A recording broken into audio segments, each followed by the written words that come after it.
This is Daily Blast Live. We're talking about what you're talking about. Thrown under the bus. No. Always live. Always real. Always unpredictable. You with me? Yes, I'm with you. Log on and join our live conversation. I'm in. Or just won't let it go. No. DBL starts right now. 3, 2. Welcome to DBL. It is Monday, March 25th. We are live, and we're talking about what you're talking about right now. I'm here with Tori, Bo, Brandon, and I am Sam. Let's get started. A lot of reaction pouring in today after a summary of the Mueller report was released yesterday from the Attorney General, saying the investigation concluded there is no evidence that the Trump campaign conspired or coordinated with Russia. The Attorney General also cleared Trump of obstruction of justice, although the Mueller report does not go that far. The president tweeted about it with this quote saying, quote, "No matter your ideologies or your loyalties, this is a good day for America. No American conspired to cooperate with Russia in its efforts to interfere with the 2016 election, according to Robert Mueller, and that is good." And a lot of people today are saying this is a great day for America, that we can all be relieved there was no collusion, but there are still a lot of people calling on Mueller to testify and for the full report to be released. Two things, Tori. You are our DC insider. I want to know your opinion of this. And then also, do you think we will all be able to see that report? I'll start with the second one first. I definitely do. It's not the Ken Starr where it was in the New York Times the next day, but I do think eventually Republicans and Democrats will want it to come out because it can help exonerate and exculpate, and it can also give us some more detail. So in the end, I do think you'll see it somewhat redacted, but yes. The other thing is, I do think this is great. In some respects, I now know that our president is not a foreign agent. That's fantastic news. The investigation worked great. It did what it's supposed to. It took its time. We figured it out, and we can move on from here. So if you say, oh, I wish it had done that, you're not really being a true American, in my opinion. Well, happy No Collusion Day to you, Cheers. First of all. Cheers to that. You know, it's a great day for America. It's a great day to know that our president did not collude with a foreign government. I agree with that. It's a bad day for Democrats. It's a bad day for the media, though. I got to say, at some point, does the media not put the mirror in front of themselves sometime and say, were we not aiding and abetting this? Were we not accomplices in pushing this narrative? We've got a great quote from Ivanka Trump, if you can put it up there. I don't know if we've got it. Yeah, right there. This is from Abraham Lincoln. Truth is generally the best vindication against slander. Okay. I love that. I think it's a great quote. I echo Tori's sentiments, but we can't say this came out of nowhere. I mean, considering how many people were indicted. It was complete BS. Well, that's not true. There is evidence.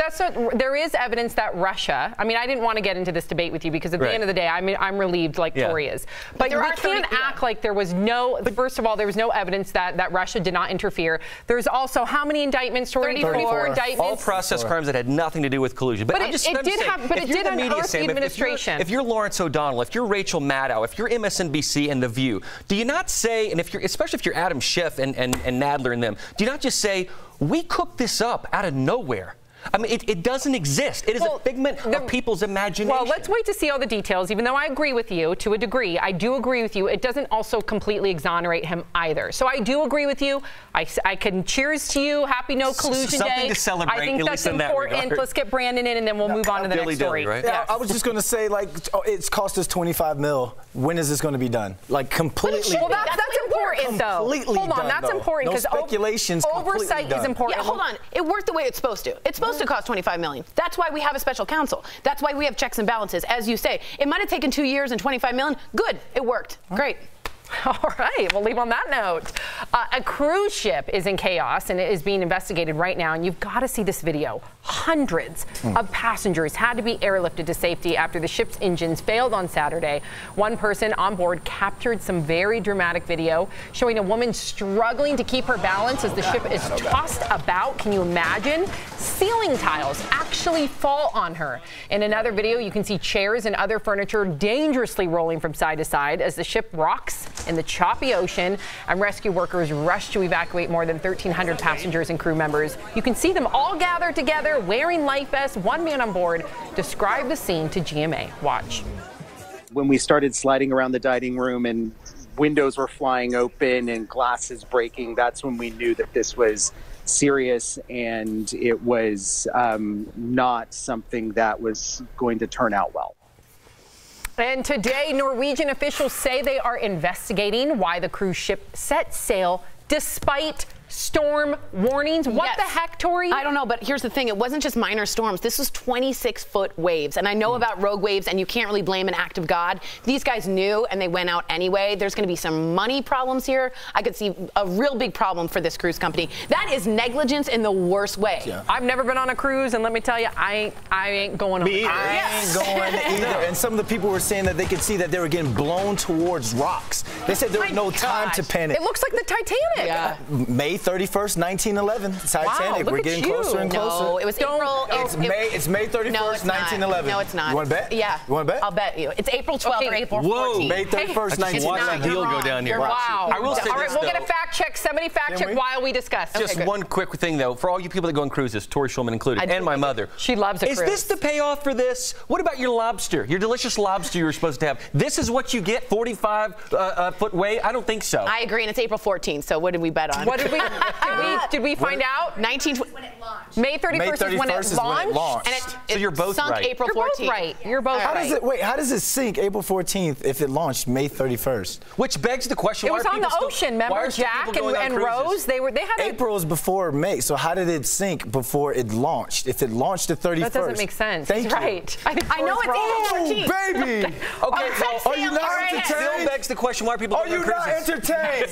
Brandon, it set sail April 10th, so you were completely wrong the whole time. So I'm entertained. All right, we'll get back to that. We will discuss that during the I'll break. sit down now, Sam. Okay, you can sit down now. All right, this is a very serious story coming in. Tragic news right now on a Sandy Hook family. Kelly Schubert has the news at the moment. Sam, we just learned the father of a Sandy Hook victim has taken his own life. 49-year-old Jamie Richmond became a mental health advocate after his first grader, AVL, was killed in the Sandy Hook shooting. But this morning, he was found dead at the Edmond Town Hall, and police say it does appear to be suicide. Sam, this news comes on the heels of 2 survivors of the Parkland shooting taking their own lives in the last week. Today, Florida's emergency chief is asking the state legislature to step in and provide more mental health resources for the Marjorie Stoneman Douglas High School community. Sam, I'll keep you updated. Thank you, Kelly. I can't imagine losing my child. No, and especially so senselessly. I wish. And you know what? Suicide affects white males. It's 78% of the suicides are white males, and most of them are between 45 and 54. Obviously, this man, ironically, was trying to be a mental health advocate. I find that ironic. And here's the thing. We're going to put up a full screen because I don't want my face. I want you guys to have this. Take a picture, write it down, do something. This is 24 hours. You can always find help. This is the anniversary of March for Our Lives. I do think this was, in some kinds, I'm speculating here, a political moment. He did meet with a senator or representative earlier this week, and he did it at the town hall. And that is a moment, an official moment. I think this, he also is a foundation. I think this will come out to be some kind of anti-gun violence, but we need more mental health issue too. So it's a double-sided monster. And I'm glad you put up that graphic because you think of Christophe St. John tried to take his life after his son took his life. And then Evan Chandler, the father of the first Michael Jackson accuser, took his life as well. So I'm glad we put that graphic up. Yeah, very important. Lori Loughlin is getting some support from her Fuller House co-stars. Candace Cameron Bure and Jodie Sweetin took the stage at the Nickelodeon's Kid Choice Awards. They accepted an award for Fuller House, and Candace seems to give a shout out to Lori Loughlin amid the college admission scandal. Watch. A loving family sticks together no matter what. They stick together through the hard times. They support each other, they encourage one another, they pray for each other, and they stand by their side no matter how tough it gets. And a lot of people are calling out Dr. Dre right now after the hip-hop stars seem to shade all of the parents involved in the college admission scam. In this since-deleted post to Instagram showing a picture of Dr. Dre with his daughter and her acceptance letter to USC, Dr. Dre comments, "My daughter got accepted into USC all on her own, no jail time." But here's the thing. Dr. Dre and fellow musician Jimmy Iovine gave USC $70 million in 2013. So did she really get in on her own? I mean, I would like to think she did with her own merit, but of course it's going to be clouded with the fact that he bought a building. Well, they did it the old-fashioned way, Sam. They bought a building. There's nothing wrong with that, but it just goes to show what you're talking about, that with celebrities and rich people with status wars. But what a hypocrite for him to call everybody else out. Well, ironically, it's a bit tone deaf, is it not? I think it's deleted now. You know what? He put his foot in it. completely. He got called out, as he should have. But just so you know, this Jimmy Iovine and $70 million to USC is an art and technology beautiful school that they created. It's not just a building. It's important. But should he have posted that? Oh, no. Do you think that USC's admissions are going to go and ranking is going to go down because of this? I do. Because it all circles around USC, it seems. There seems to be a highlight over that, and there is a multi-billion-dollar lawsuit saying that it has lost its stature from USC alums. Wow. Yeah. Interesting. Well, DBL is live, and what was that? Bribe on. Okay. It's supposed to be fight on. I get it. You're Yeah, I'm UCLA. Fight, fight, fight. That's my theme song, right? Yeah. Okay. DBL is live, and we're getting breaking news about lawyer, Michael Avenatti. He could be in some major legal trouble. We're going to tell you all about that. Also, coming up, we talk with Ryan and Trista, the original Bachelorette couple. They reveal the secrets to making their marriage work. And you, the viewer, are our fifth host. Everyone's talking about the guy who could go to jail for keeping a giant TV that was accidentally delivered to his house. So DBL Nation, what would you do if a package arrived by mistake? Would you keep it or go to the trouble of sending it back? We'll share your comments next. Swimsuit season is Guys, I'm going to clear this Titanic thing up for us. Brandon didn't make up that date. May 31st, 1911 was the day the Titanic was set into the water for the first time. So people came from all over to see the launch of the ship. But it did not leave until April 10th, 1912, so almost a year later. And then, of course, it got hit on April 14th and then sank on April 15th. Let's go to the desk and make sure we'll clear this up for them. So Brandon was not completely wrong. Well, May 31st, 1911 is an important date. That was the day the ship was set into water for the first time. Who cares about that? People came from all over. The inauguration, it was the launch of it. They called it the launch. The christening. And when exactly. Then it set sail on April 10th. Yep, Tori, 1912. So almost a year later. Got it. Then it got hit on April 14th and sank on April 15th. So Tori was correct about that. But Brandon didn't just make up that May date. 14th. She didn't I said April 14th. Yes, I did. What did you say? I said the 12th or the 14th. We can go back and watch. 12th or the 14th. I have It's better than the other month. Yeah, but mine was waiting. It was waiting in the water. Who knows? Brandon just did a quick Titanic Google search, and that's the first date that came up. That's what I did. That's what I did. So I'm wrong. The truth comes out. It's fine. I can admit when I'm wrong. Good for you, buddy. That's Good what for I you. get. That's right. Good for you. That's hilarious. Oh, man. Good times. And why do I know that? I don't know. And why did I watch a documentary on rogue waves? And now I'm terrified more because you can't ever find out when they're going to hit? I don't know. But it was up till 3 a.m. and now I'm a happy, tired person. Okay, they come out of nowhere, these rogue waves. I don't want to talk about it. Perfect. Thank you. Anyway, let us know how your day is going. We have a really interesting breaking news from Michael Avenatti. He's in some major trouble right now, and we're talking major. So, I mean, come on. This guy, it's not my kind of guy. Here's my theory.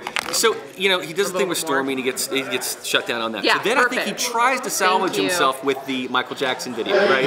So he's trying. R. Kelly. So he tries to come back into prominence, and now Avenatti's going to go down again. Well, this is going to be bad. It's going to be bad. Extortion for against Nike? Yeah, it's going to be bad. Oh, boy.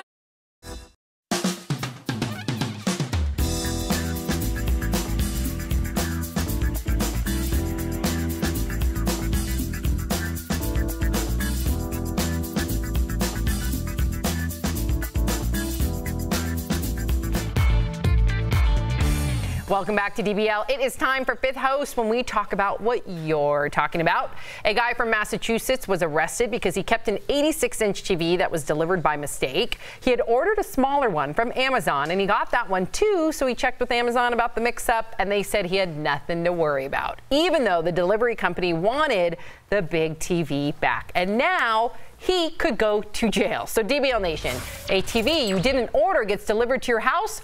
What do you do? Huh? What do I do? I sign my name, Bojangles Davidson. Let's get to these comments. Kimberly tweets, I would feel so guilty. I don't think I would be able to do it. Although if it was a KitchenAid mixer, I'd have a long internal struggle about returning it. If it was an Apple TV, I would have a long internal struggle as well. But there's a lot of shadiness going on. They're going to catch you. It's robbery. They're going to catch you. I disagree. I signed my name, Bojangles Davidson. So they're going to catch him. Why am I the thief? Is your name Bojangles? No. Okay. Come on, Tori. Sorry. Improv. Yes, and. Heather on Facebook says, nothing is free. It costs the company money, and then they increase prices, and we all pay. It's still stealing even if you didn't walk into the store physically and take it. Yes. I completely disagree. It isn't this guy's fault. He got the TV. He called Amazon. He asked for what they needed. They said, don't worry about it. What is his problem? You're leaving out the rest of the story, Miss Tori. What is that? The fact that they continued to call him the moving or the delivery company, the police department. They continued to call him. Yes, he did the due diligence of calling Amazon once, and then he just kind of let it be. That's fine. And I get the persuasion. I got a Zappos box at my friend Tor right now that's not mine, and yeah. Love that site. But it's not right. Let's get to Alexa, who says that's not stealing. Target better not send me something because I'm keeping it. Thank you. They should make sure addresses are correct. Alexa, I disagree. And Brennan, it's Beauregard. It's not Bojangles. Beauregard says. Is that your middle name? No, it's not. I'm just making it up. Just being Southern for a second. If this package on this TV is not mine, I will declare I will return it.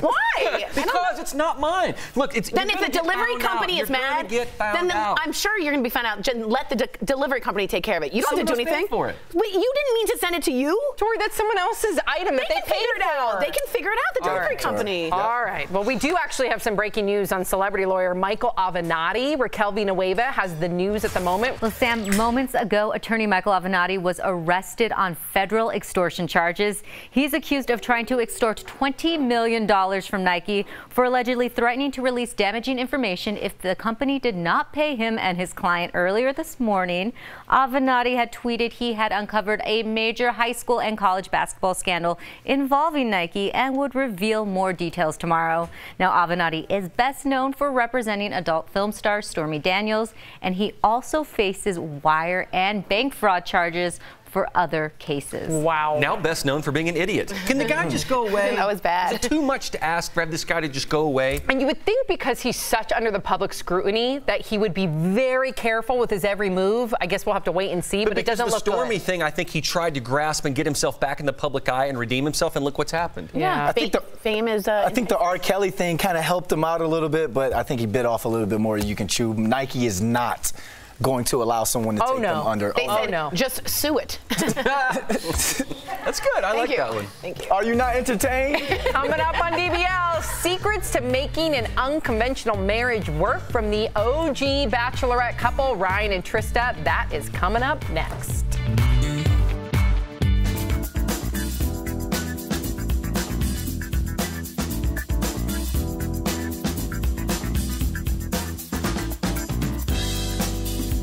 So here's Nishi Hoo Hoo wrote something really sweet. This was she wrote after the boat and after the boat and after the suicide. This is what she wrote. If you feel like you are sinking, have someone throw you a life preserver. And it connected both of the stories in the most beautiful way really possible. Nice, so I just wanted to say thank you. I want to know, why would a man who's, I don't know if it's just self-reflective, but trying to champion mental health advocacy then kill himself? I don't know the answer. Is that weird? It is. He had a foundation for his daughter. His daughter was Avielle, and she was in the first grade, and she was killed in Sandy Hook. And furthermore, why now? Right. We're so far removed. I think it's because it's the anniversary of March for Our Lives today, so I think it's in honor of that. And he did it at town hall, so it could be a statement. And do you think that the whole Alex Jones thing could play into it as well? Like, you know, because they just won that court case, or absolutely. And not only did they win, they're allowed to depose the family members. If you don't know, Alex Jones of Infowar said that Sandy Hook was a hoax, and they were all actors. And finally, they allowed Connecticut law allowed them to sue Alex Jones. They're going to be able to depose him. And you know, there's a lot of trauma that's brought up, and it could be also triggered because March for Our Lives happened. We're seeing 2 Parkland survivors kill themselves in 1 week, so it could have been a trigger for this guy. So wait a minute. But the dad did it. Yes. So it was not a victim, but there was also someone who survived it who did commit suicide this week. Two Parkland students. So 2 students and then the dad. In 1 week, and a dad from Sandy Hook. Yeah. So Parkland and Sandy Hook, 2 different shootings. But we see some kind of. When it starts escalating like that, we see an issue, and we need Rick Scott or someone to give us some money, because even the Parkland kids said they're not receiving enough counseling. So let us know what you guys think. I wonder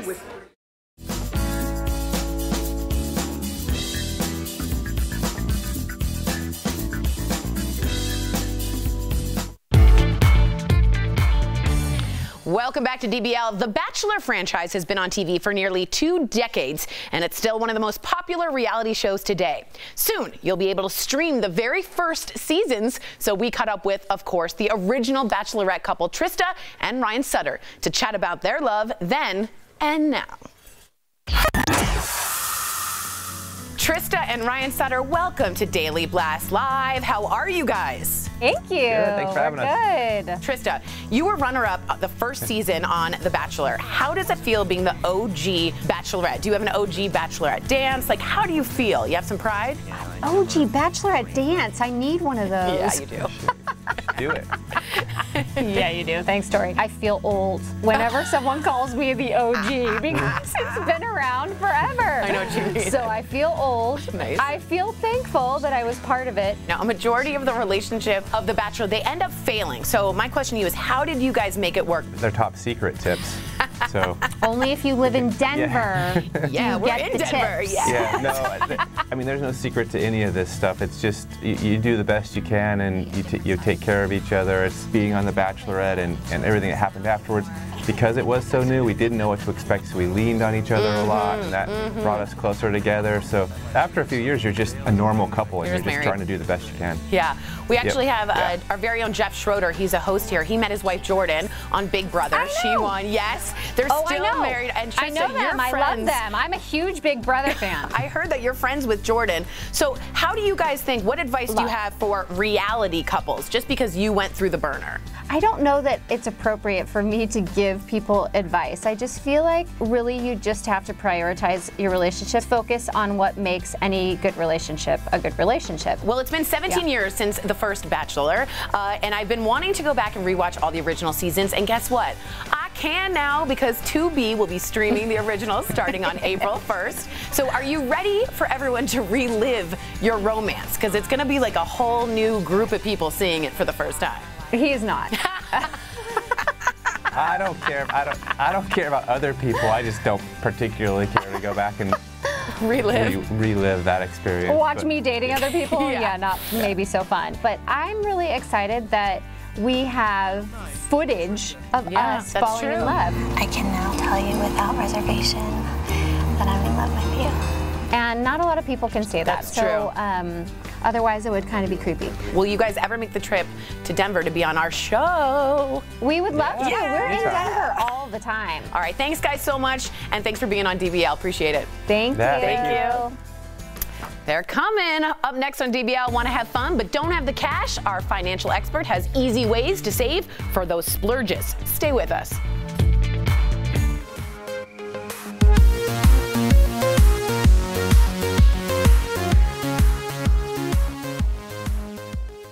Welcome back to Double Jump, where we talk the latest in gaming, tech, and pop culture news. Today we're here to review Jordan Peele's Us, which is about a family vacation that turns upside down when they're attacked by doppelgangers. Alex, I'm gonna go to you first. Let me know the good, the bad, the great, and the ugly about this movie. What did you think? Well, the bad and the ugly are difficult for me on this one because I don't really think there are any. Right. But on the good front and the great front, I really do think the acting stands out in this movie. Like we already told you, and this is not a spoiler, it's about a family and it's about clones. So clearly, actors are kind of double rolling in this one, but you really can't tell at all. Like, that's how phenomenal they do. Yeah, being able to flip upside down in the exact same scene, like, and become the opposite of what your character was coming into the movie was absolutely brilliant on every single actor's part and actress's part. It's unquestionably amazing. Yeah. On that front. You know, another great part of it is the music. You can tell from the trailer the music plays a big role in it, and it's a really creative choice. The music is wonderful. I mean, who would have thought 5 on it, slowed down, would actually be a scary track. It set quite a creepy tone for the entire movie, and they used a lot of popular music. I mean, you got some NWA in there, some Beach Boys in there, which apparently they're better than the Beatles, but that's a debate for another day. But aside from those things, I just think Jordan Peele has a way with storytelling. I mean, he is very unpredictable in that you can't predict the twists in these stories. Just like Get Out, you really, really don't know what's going to happen until you get far into the movie. movie. Right. But Alex, I'm gonna ask your recommendation for this. Should they wait for theaters, rent on Redbox, or not see it at all? Get a group of friends, get a group of all the friends you have, and go to the theater. You have to see this one in the Yes, theater. and get a group of friends. See this one in theaters, and we'll see you next time on Double Jump.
Welcome back to Daily Blast Live. Felicia Jones, our budgetologist, is here. Thank you. And she is answering all of your questions about how to have more fun with your money in today's Dollars and Cents, presented by John Hancock. Our question today is actually from none other than my co-host and my frenemy, Jeff Schroeder. Let's check out his question for Felicia. Hey Felicia, I'm married, I have 2 kids now. I was just wondering how to spend more time with my family and get more money in that fun bucket. So Jeff is a new baby, but he wants more money in the fun bucket. How do we help him out? Talk to me about fun and money. So what we're gonna do is put more money into our fun bucket, and we're gonna follow the 10% rule. Ooh, I like this. So Okay. when it comes to the 10% rule, the first thing I want you to do is go and open up a free checking or savings account at your local bank. And we're gonna name it fun. The second thing is we're gonna look at your monthly income and take 10% of that and auto draft it into that fun account. That's so smart, okay. And if you want more money into the fun bucket, get rid of unnecessary expenses like that gym membership that we haven't been using. What do you mean? I'm going all the time. And make sure we get rid of those monthly subscriptions that we're not using. And if you want even more money, go generate some income, sell some clothes, have a yard sale. All right, thank you so much, Felicia. I'm sure Jeff and his family will thank you as well. For info about life insurance and retirement planning, call John Hancock at 1-800-978-0663. So Love it. So smart. So Felicia's going to be on Digital Breaks with us today talking about things. But if you could name your fun bucket anything, and she says do it as a goal. I always want to live in a beach house. So mine's like boardwalk. What would be yours? La forêt enchantée. Oh. The enchanted forest. Oh. You're going to buy a forest? Well, no, it means like it's all encompassing. Oh. Actually, I want to sing at every major stadium across the world. So do major state. That's great. And Stella, Vacay. The London lives fun. Oh. Just go live. Just go spend it and live. Do it. We'll see you same time, same place tomorrow. Bye, guys. Bye, guys. DBL Nation, Kelly Schubert here with the DBL Digital team. We have a very, very exciting guest in studio today, Felicia Jones, who you just saw in the Dollar and Cents piece. She is here in studio to answer all your questions live. So you know what that means? I've got a list of questions here, but I want your questions. If you have anything specific you want to ask Felicia, she's here live in studio to answer your questions. Turn around. Well, look how pretty Kelly's hair looks today. Okay, go ahead. Sidetracked. Sorry. That's okay. It's worth it. Anyway, please send us your questions. You can send them on YouTube, Facebook, Periscope, Twitter, wherever you are. Send us your questions. Smoke signals. But yeah, nothing's too embarrassing. Like for instance. No, definitely not. For instance, here's one I don't understand. Okay. I have an office at my house. Can I deduct that from my taxes? Yes, great question. What do I do? What's square footage? Like what? You know what I mean? Like how do I have to have my hair done for the show. Can I take my hair products and write them off? Right. I don't know. What about that's something I'm going to ask sticker. Yeah, mileage. All that stuff's really confusing. Yeah. And even if it has nothing to do with that, even if it's about your 401k or planning for your future, that's what this is all about. So if you have any questions, please write us in. Write us in, and then John Hancock, 1-800-978-0663. We're going to be saying that number all day because it's very important. If you don't get answered from Felicia, call John Hancock. They can help you. You know who was born on my birthday? Who? John Hancock. John Hancock. I thought that would be... You thought that would be obvious? Yeah, I didn't connect the two. The old Hancock. Anyway, TDL Nation, we have the 12 p.m. show coming up now, and Felicia Jones is here. Yay! Send us your questions. Bye.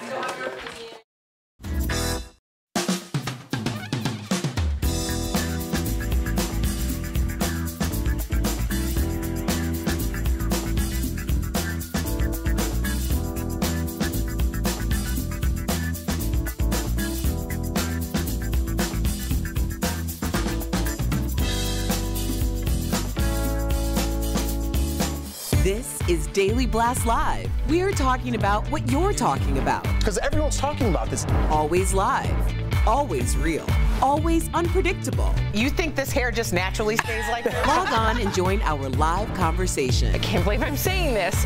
I do agree with you. DBL starts right now. 3, 2. Welcome to Daily Blast Live. It is Monday, March 25th. We are live, and we're talking about what you're talking about right now. I'm here with Erica, Jeff, Al, and I am Sam. What's up, Sammy? Hey, how are you? Great. I'm the only one with a mug. I know. I guess you're special today. Saying, I think our boss Bird is trying to tell you guys something. I'll just read into it if you want. Al gets a drink. You guys don't. Okay, we will read into that. Sad, thirsty co-host. You better believe I will read into it.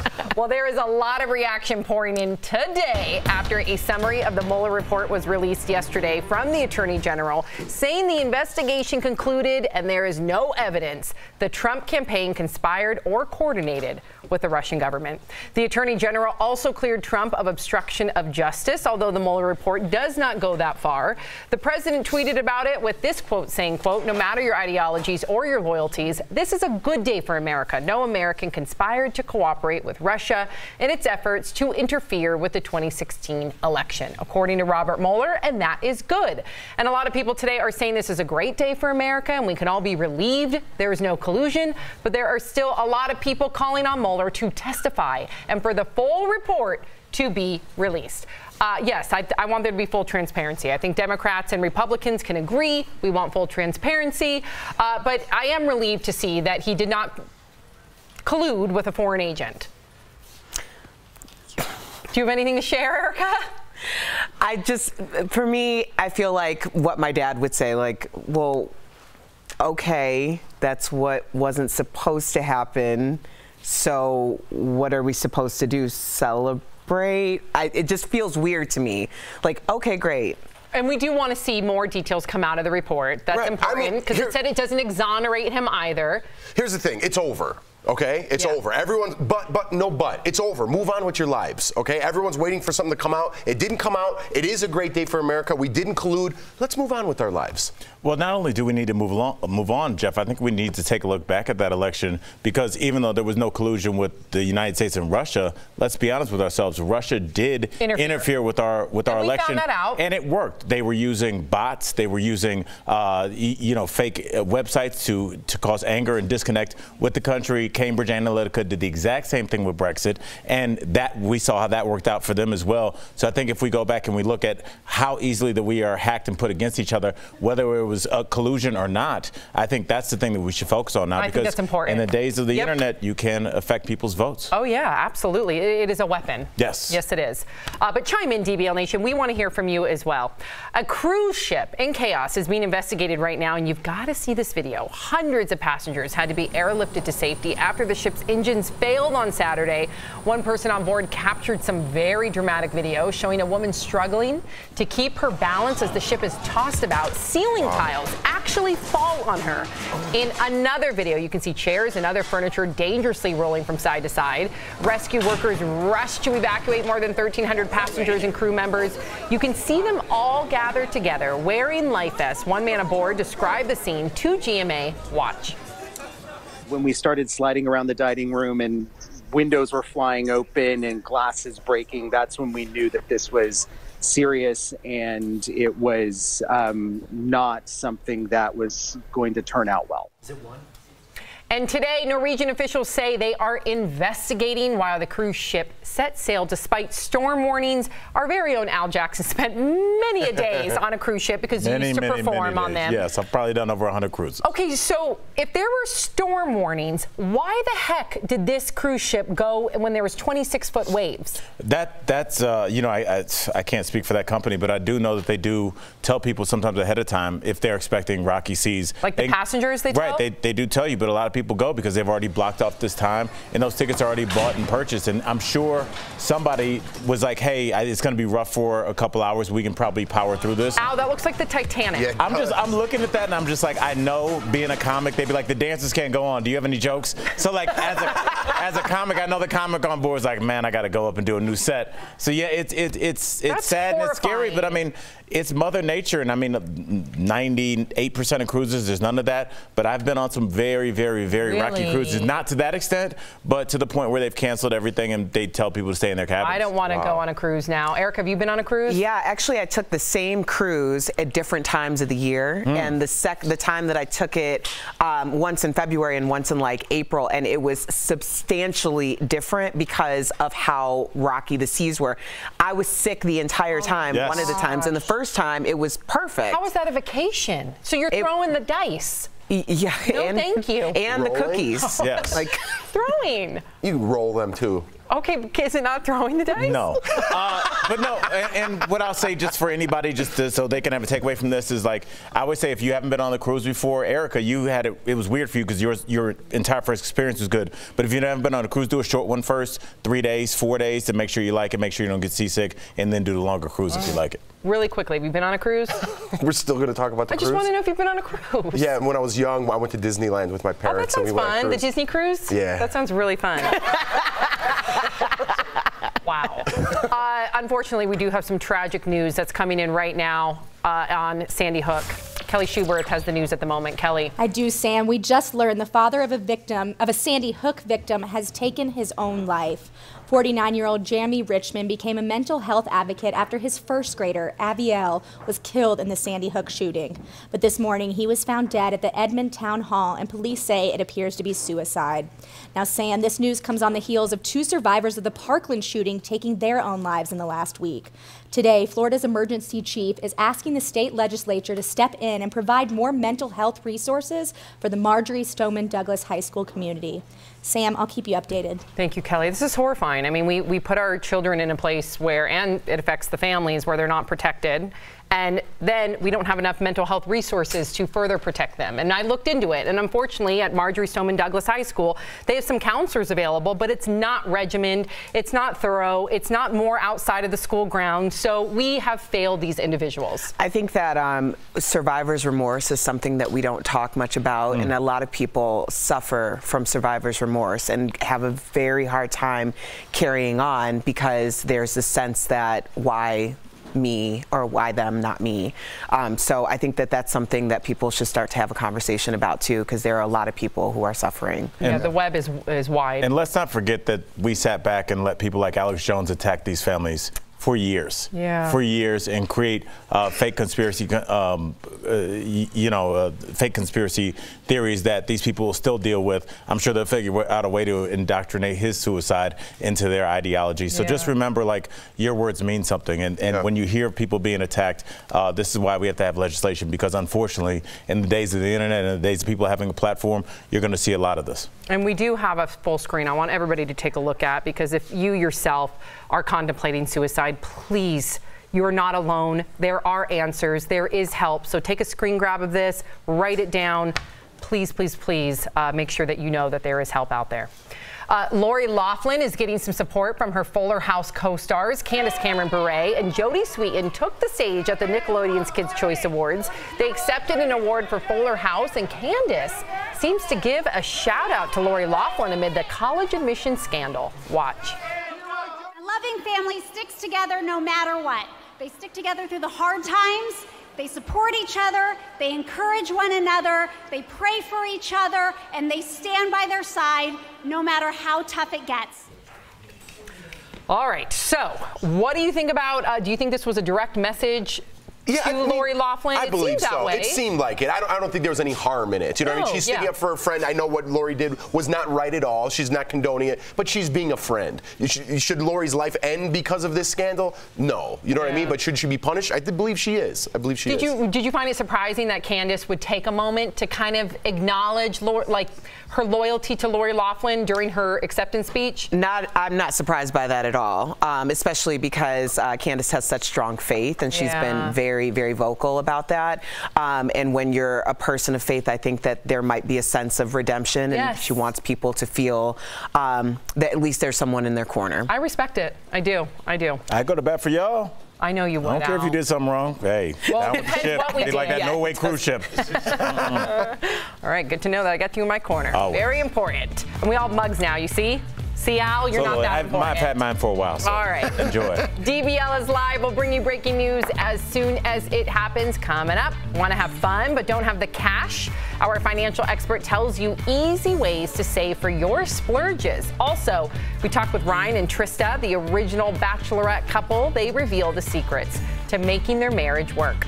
And you, the viewer, are our fifth host. Everyone's talking about the guy who could go to jail for keeping a giant TV that was accidentally delivered to his house. So DBL Nation, what would you do? Would you keep it? Would you send it back? We're going to share your comments next. Swimsuit. Oh man, DBL Nation. Karma always comes back around, so I would have to say something. But if he said something and then nobody contacted him, but I know this one's a little different because somebody did contact him. But anyway, let's get to the desk and see what's going on over here. Let's let Adam go by with his steady cam first. Guys, what's happening over here? What up, girl? What up, Jeff? Boo. Thank you.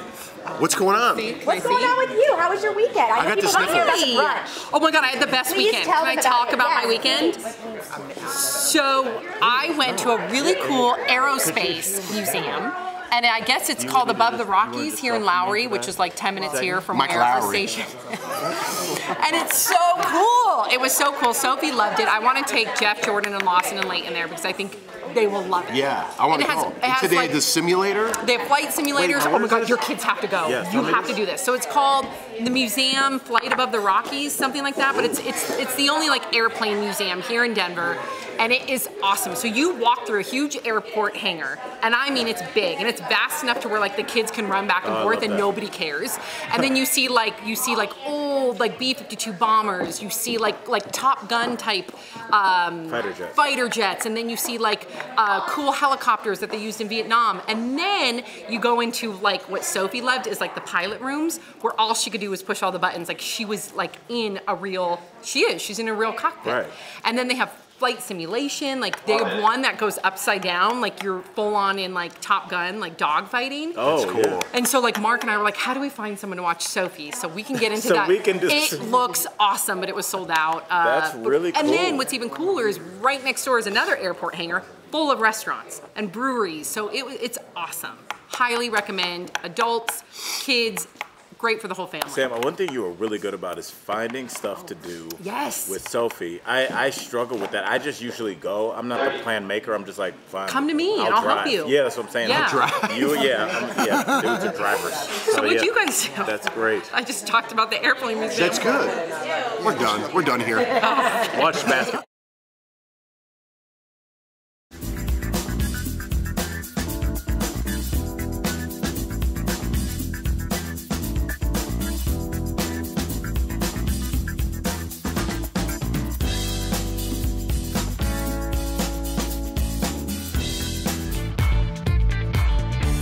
Welcome back to DBL. It is time for Fifth Host when we talk about what you're talking about.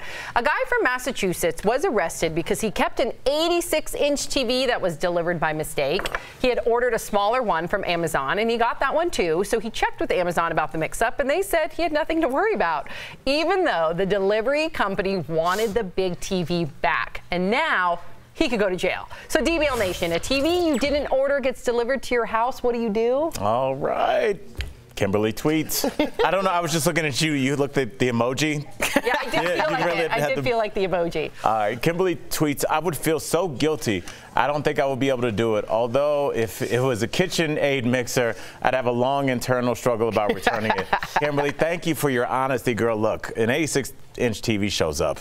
We're gonna have some soul searching to do. I don't know. I would just try and return it because you know that somebody's missing that from their inventory stock, and somebody's gonna have to pay for it. It's almost like when you leave a restaurant, you don't pay somebody's got to pay that check. So I assume they're gonna track you down. They're gonna find you. Well, Heather on Facebook says nothing is free. It costs the company money. Then they increase prices, and we all pay. It's stealing, even if you didn't walk into the store and physically take it. Heather, I think you're right, but also someone who orders a lot of stuff online, it is such a pain in the butt to return things and get someone to pick it up from your house. And on top of that, you would have to have somebody actually physically there to do it. I probably would have it in my house just because I don't have the time to send it back, to schedule that. So I think it's really a pain in the butt for everybody. Erica's like, I couldn't get rid of it, so I had to mount it and put it in the living room. Alexis says, that's not stealing. Target better not send me something because I'm keeping it. They should make sure addresses are correct. I don't know. I just believe in karma. I know it sounds like a goody-goody answer, but if you keep that, you're stealing from somebody else, someone down the road is not going to go your way. Yeah, maybe that's the reason why. I agree with you. I have a Zappos box that's been on our front porch for like a week now. Nobody's picking it up, Erica, even though we reported it. It's there. And I have to be honest, when I come home because it's still there, I'm like, well, it's been here for 5 days. Should I see what's in the Zappos box? But it's not mine, and somebody did pay for it, so I'm waiting for somebody to pick up that damn box. Sam's going to be wearing them tomorrow. What's in there, though? You think I should look? What? It's been 5 days. So what's the cutoff? 7? 7 days. I can't open it. I mean, it's been there for 5 days. Sam, it's yours. All right, maybe just size it up and see if it's your shoe size. You know, you didn't even shake it? I did not even shake it. Well, see, now I'm curious. Okay. I'll keep you guys updated on that. We have some breaking news. Ooh, you're going to love this probably. Celebrity lawyer Michael Avenatti. Raquel Villanueva has that news at the moment. Well, Sam, moments ago, attorney Michael Avenatti was arrested on federal extortion charges. He is accused of trying to extort $20 million from Nike for allegedly threatening to release damaging information if the company did not pay him and his client. Now, earlier this morning, Avenatti had tweeted he had uncovered a major high school and college basketball scandal involving Nike and would reveal more details tomorrow. Avenatti is best known for representing adult film star Stormy Daniels. Now, he also faces wire and bank fraud charges for other cases. Well, there you go. I mentioned karma a little while ago. There you go. Boom. All right. Fair enough. We will be right back. DBL Nation, Kelly Schuberth here with the DBL Digital team. Look who I've got here with me, Felicia Jones. She is here to answer all of your financial questions. So Felicia, first up we've got Patty, and I'm interested in this answer too because I'm kind of in the same situation. So my fiance makes more than me. How can we split up our bills equally, or do we have to do everything 50-50? You know what? One way to do it is to figure out how much the commitments are, the things you have to pay together, the rent, the groceries, and then figure out that percentage, and both of you put that into one bank account. Ooh, okay, so I've heard this. So you should do one bank account for rent, Comcast, bills, that kind of stuff. The joint stuff that you use together, Netflix, all of that stuff. That makes sense. It seems like a lot of work, but I guess it isn't, right? Well, that way it still is fair by percentage instead of just a straight 50-50 split. That makes sense. I like that. All right, next up, let's see. If a person is retired in their 80s and the only source of income is Social Security and receiving money from a pension plan, do they file taxes? It depends on what state you're in. Okay. So you gotta go check out your state. Yeah. Okay. So that's Mrs. Mabane, but I'm not sure where that's coming from. So. Yeah, we'll get to that one later. If you're listening, Mrs. Mabane, please write us in and let us know where you're from. Next, from Karen. Should I pay my credit card on the due date or when I receive the statement? That's a really good question. Actually, you can pay it on the due date because you have a grace period and it's 21 days. Ooh. And you are not charged interest if you pay it all off at one time. Okay, good to know. I really like that. DBL Nation, please keep sending in your questions. I don't know if we have time to get to one more, but to plan your financial future, call John Hancock at 1-800-978-0663. And Felicia, she's going to be with us all 3 hours. So please keep sending us your questions because she's here to answer them. All right, DBL Nation, we'll see you soon. Bye.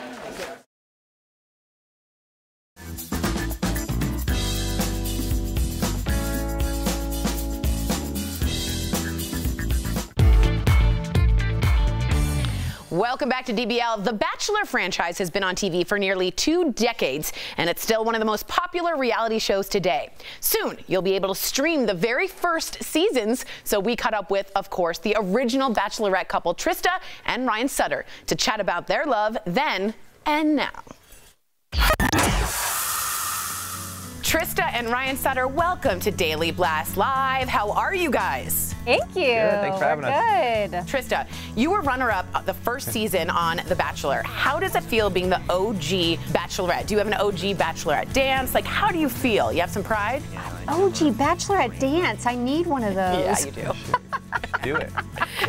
Yeah, you do. Thanks, Tori. I feel old whenever someone calls me the OG because it's been around forever. I know what you mean. So I feel old.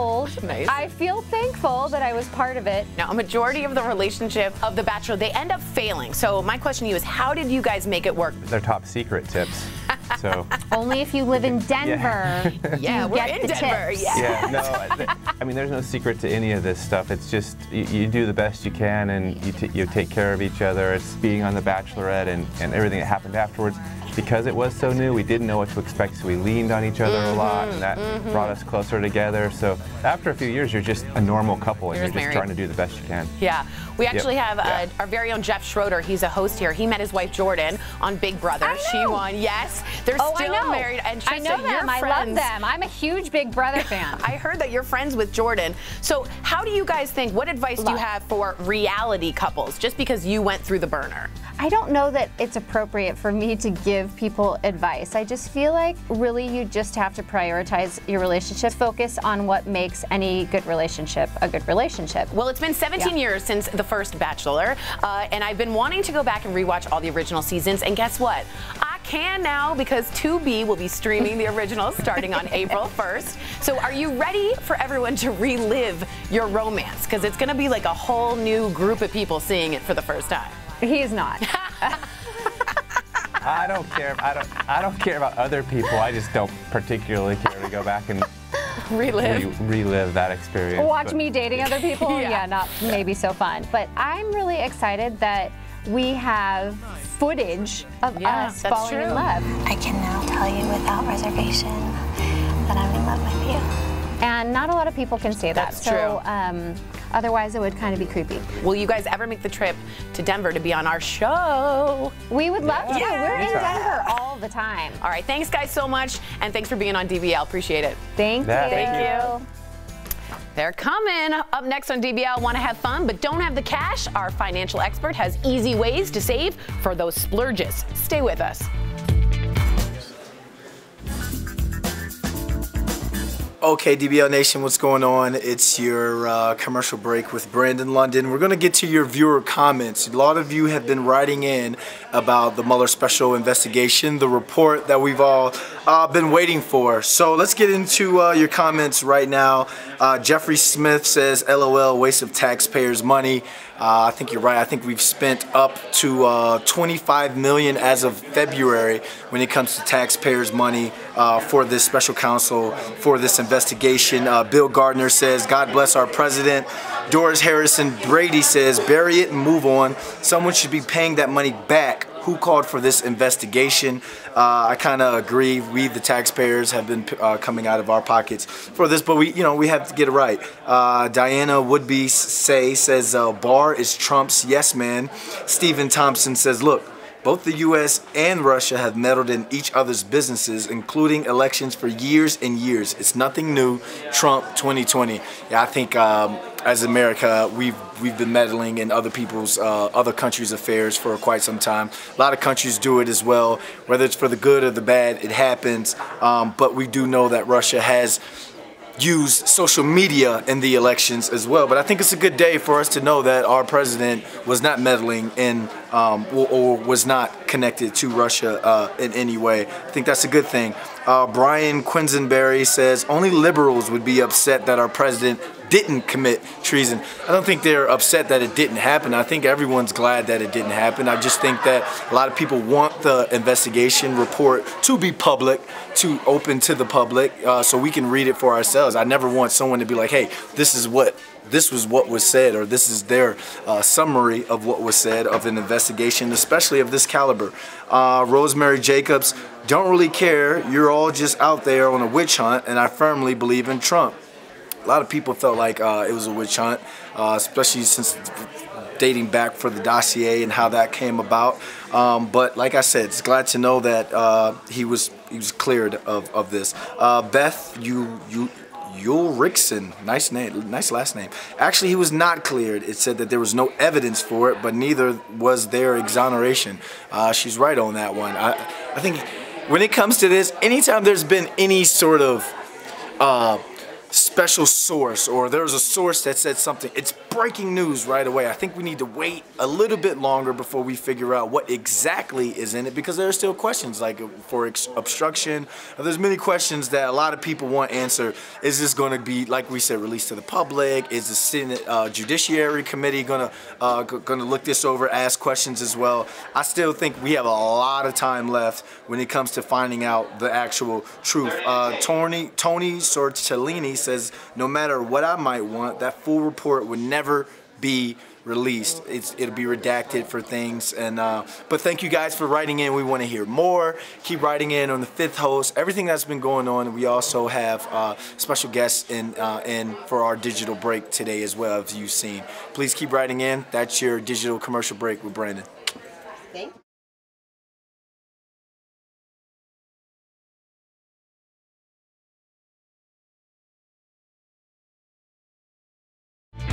Welcome back to Daily Blast Live. Felicia Jones, our budgetologist, is here. Thank you.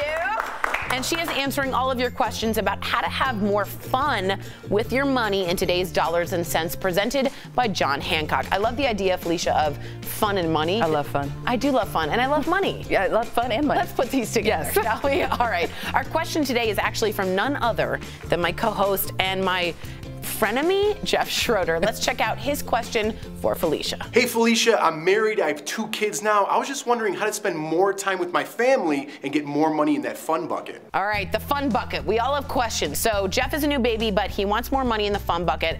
How do we help him out? Talk to me about fun and money. So what we're gonna do is put more money into our fun bucket, and we're gonna follow the 10% rule. Ooh, I like this. So when it comes to the 10% rule, the first thing I want you to do is go and open up a free checking or savings account at your local bank, and we're gonna name it fun. The second thing is we're gonna look at your monthly income and take 10% of that and auto draft it into that fun account.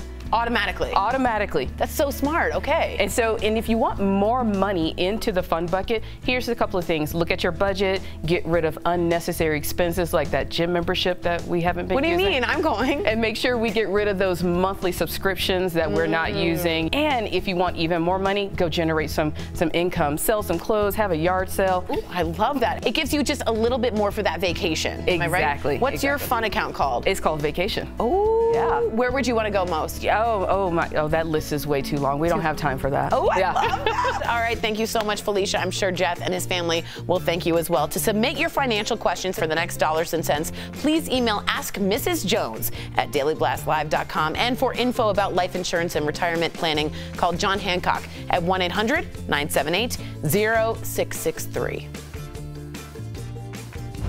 Thank you, Felicia, and great tips, Tori. Here's what's coming up next on Daily Blast Live. Divas defend Michael Jackson after that bombshell documentary. We'll tell you how Barbra Streisand and Diana Ross are handling the backlash. Then, Spice Girl shocker.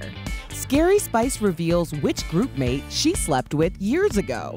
And it's a 25-year Clueless reunion. But why does Paul Rudd look the same all these years later? More DBL when we come back.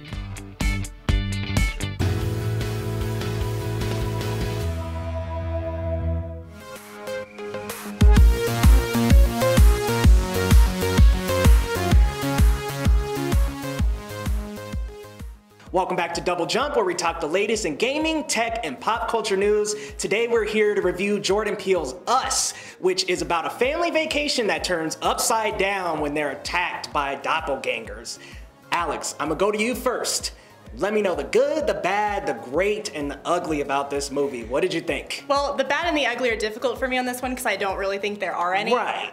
But on the good front and the great front, I really do think the acting stands out in this movie. Like we already told you, and this is not a spoiler, it's about a family and it's about clones. So clearly, actors are kind of double rolling in this one, but you really can't tell at all. Like, that's how phenomenal they do. Yeah, being able to flip upside down in the exact same scene, like, and become the opposite of what your character was coming into the movie was absolutely brilliant on every single actor's part and actress's part. It's unquestionably amazing on Yeah. that front. You know, another great part of it is the music. You can tell from the trailer the music plays a big role in it, and it's a really creative choice. The music is wonderful. I mean, who would have thought 5 on it, slowed down, would actually be a scary track and set quite a creepy tone for the entire movie, and they used a lot of popular music. I mean, you got some NWA in there, some Beach Boys in there, which apparently they're better than the Beatles, but that's a debate for another day. But aside from those things, I just think Jordan Peele has a way with storytelling. I mean, he is very unpredictable in that you can't predict the twists in these stories. Just like Get Out, you really, really don't know what's going to happen until you get far into the movie. Right. But Alex, I'm going to ask your recommendation for this. Should they wait for theaters, rent on Redbox, or not see it at all? Get a group of friends, get a group of all the friends you have, and go to the theater. You have to see this one in the theater. Yes, and get a group of friends. See this one in theaters, and we'll see you next time on Double Jump. This is Daily Blast Live. We're talking about what you're talking about. Because everyone's talking about this. Always live, always real, always unpredictable. You think this hair just naturally stays like this? Log on and join our live conversation. I can't believe I'm saying this. I do agree with you. DBL starts right now. 3, 2. Welcome to DBL. We are live and we're talking about what you're talking about right now. So let's get started. Well, at the moment, Barbra Streisand is apologizing for her shocking comments on Michael Jackson's sexual abuse accusers. On Friday, she said, quote, "You can say molested, but those children, as you heard say, they were thrilled to be there. They both married and they both have children, so it didn't kill them." Ooh. Barbara is referring to Wade Robson and James Safechuck, who accused Michael Jackson of sexually abusing them when they were children. All the alleged graphic details are included in HBO's documentary, Leaving Neverland. That came out earlier this month, and now Barbara is apologizing, saying, quote, "I do not mean to dismiss the trauma these boys experienced in any way. Like all survivors of a sexual assault, they will have to carry this for the rest of their lives." But now singer Diana Ross is weighing in on all of this. She tweets, quote, "I believe and trust that Michael Jackson was and is a magnificent, incredible force to me and many others. Stop in the name of love." Wow. I mean, we got to take one at a time. But with Barbra Streisand, I'm glad she backpedaled, but boy, did she have to backpedal, because those initial statements were terrible. Yes. Terrible. Sam, Erica's making a face, so I need to hear from her. Like, where did that face generate? Well, because that was pretty terrifying. It was a rough one. Because that has, outside of whether you believe the accusers or not, they're still victims of sexual assault, and there are child survivors out there who are now hearing Barbra Streisand say that they basically want it to be there. Well, we see that with almost like when you have the teacher and the student relationship, and I know it's not a relationship, so I use that word loosely, but people will start to defend it because when there's not an act of rage involved, somehow people don't see it as rape. It does, yeah. I think the term that we're just it's becoming part of the American lexicon is grooming. I think when we think about child rape, you think about somebody snatching you and throwing you in the back of a hatchback. But what it really is, and what we've seen on the internet, I remember with shows like To Catch a Predator, it was, "Hey, how you doing? How was school? How's your dog?" And then it slowly evolves to "I love you." It's a really nefarious way to go about this. And I'm going to give both these women the benefit of the doubt that this was not something that they thought about. I think that Michael Jackson is somebody that's near and dear to their heart. They're too close to the situation, and they're tweeting from their heart and not their mind. Yeah, I mean, why say something at all? You know what I mean? Why put that out there? what she put out the first time was disgusting. So why put anything out there? You watch a documentary, you make an assumption for yourself whether you believe these kids or not, and go on. You know what I mean? It's like, why get involved? But hers wasn't even about believing them. Yeah, it was like they had a great time. Yeah. I do have to say that this was the importance of why I felt like people should actually watch the Oprah after Leaving Neverland, because people were so quick to judge what the content of that discussion was. And she's talking exactly about that. We don't talk about sexual seduction. Right. That it is actually seducing a child because it's too uncomfortable to realize or to really put credit towards. So I think that people should see that because it really goes more into that. And that's the Oprah. It's on OWN. Yes. The after show. Yes. Yeah. Sam, I know you like Barbra Streisand. Does this affect how you look at her at all? I love Barbra Streisand. I love her. And yes, those comments, I was very disappointed in those comments. I like how she recovered. I just hope that that act of recovery, so to speak, was sincere. I really hope. We're not going to talk about Stop in the Name of Love. We'll just. I know that was. Come on. Why to plug like your song in there? Man, that was bad. I know. Sorry, I had to mention it. That was really cool. Thank you. Yeah, I didn't even want to mention it. Well, today we have some breaking Spice Girls news about Mel B, Scary Spice, and Jerry Halliwell, Ginger Spice. Mel B admitted something shocking this morning. Take a look. Did you sleep with her? Yeah, we all slept in a bed together. But not like that, all of us. Did you sleep with Jerry like that? Yes. Really? She's gonna hate me for this because she's all posh in a country house with her husband. She had a great.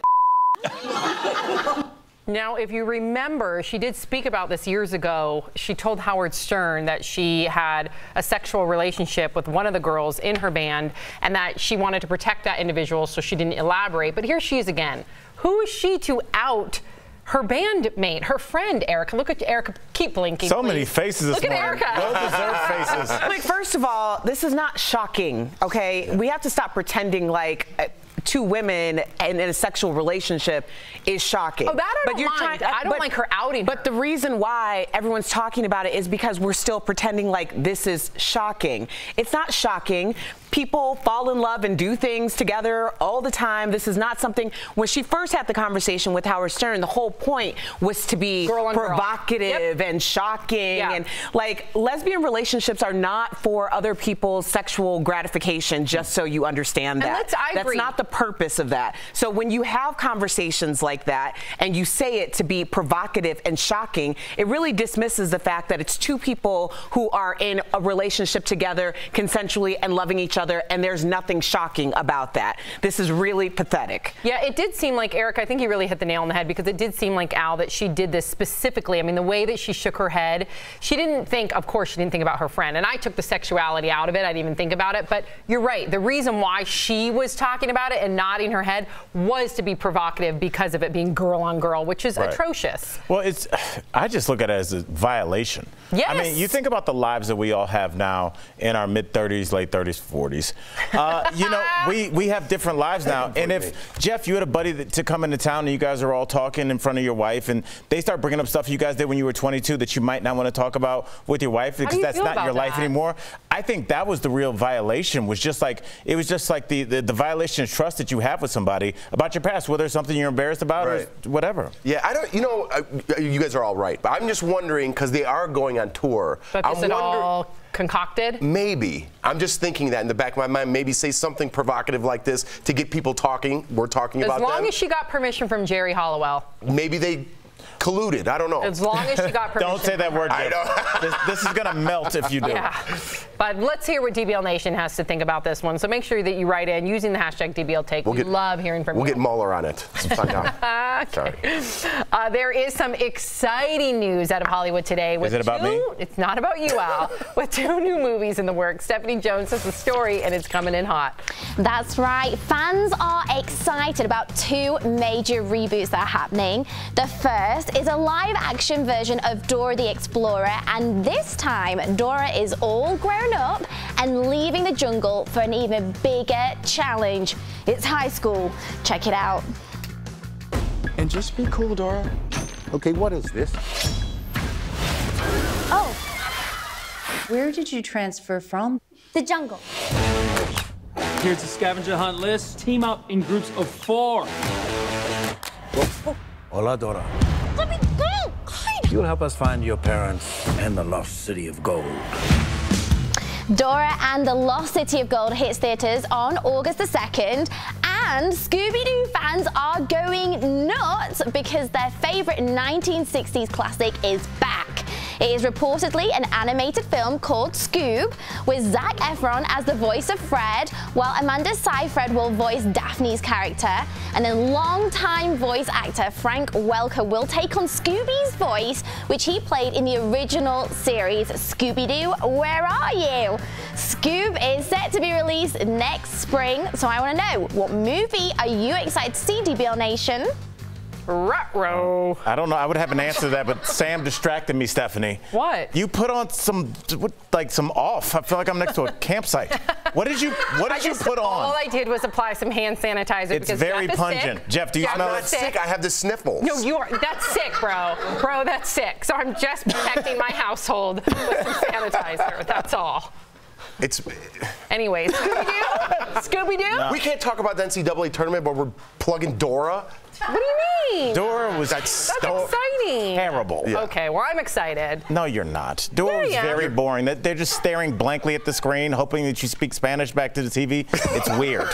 Okay. I did not care for Dora. All right, clearly. Teen Titans, that's what's up. That's good. Oh, yeah. Good. That's good. Okay.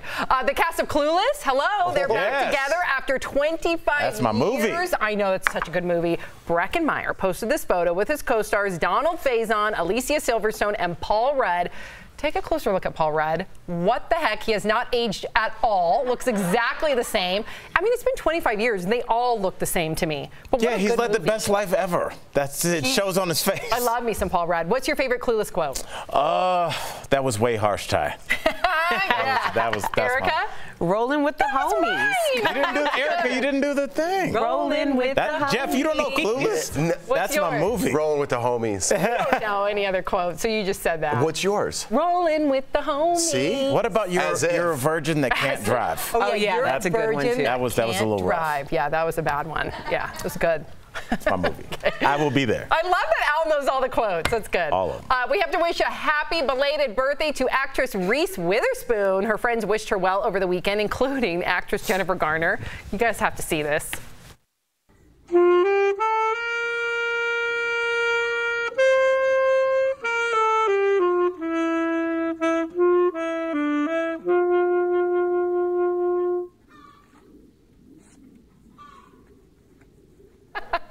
I love her. I love her Instagram account. She's hilarious. Can I ask a question? What? What was the point of that? I mean, just in general, why is it on the show? I don't know what was that. Are we short on stories today? What was that? First of all, First of all, let me defend our producers. I love our producers. Show. They keep us afloat. Jennifer Garner and Reese Witherspoon are very relevant, but more importantly, Jennifer Garner's always been very open about her being in band back in the day. Being very open about it. Yes, she was in band. Glad she came out of the closet. I'm not done. I think more importantly, you get to see the empowerment of women. I love that by standing in the lawn playing the sax. You're equating Are there men holding women back from doing that? Listen, I was with you until Thank you, Jeff. Okay. They're empowering their Women friendship. empowerment when you played a saxophone in your band uniform? I thought it was cute that she was like, well, you didn't get to read the caption, how much she gushed over her friend. I think women empower. That has... No, Erica. Get out of here. Thank you, Erica, come to our side. Come, it's warm over here. No, come Erica, on over it's here. not warm over there. It might Erica, it's not warm over there. It's not. It might be a reach, Sam. Thank you. Well, I was just trying to defend our producers. You don't have to defend. I love our producers. I just didn't. I thought there was going to be more. It was just a woman in her backyard playing the sax. And sometimes that's how life is. It's like the Mueller report. You think it's going to be? It's just a sax. That's it. All right, full circle. Coming up on DBL, an artist who started painting for the money, but kept painting for a very special reason. You'll want to hear her story in today's Heart Threads. Like also, the horror flick Us is being called Scary Good. Did you go see it, DBL Nation? We want to hear from you right after this. Ooh, Santa Cruz, I see you.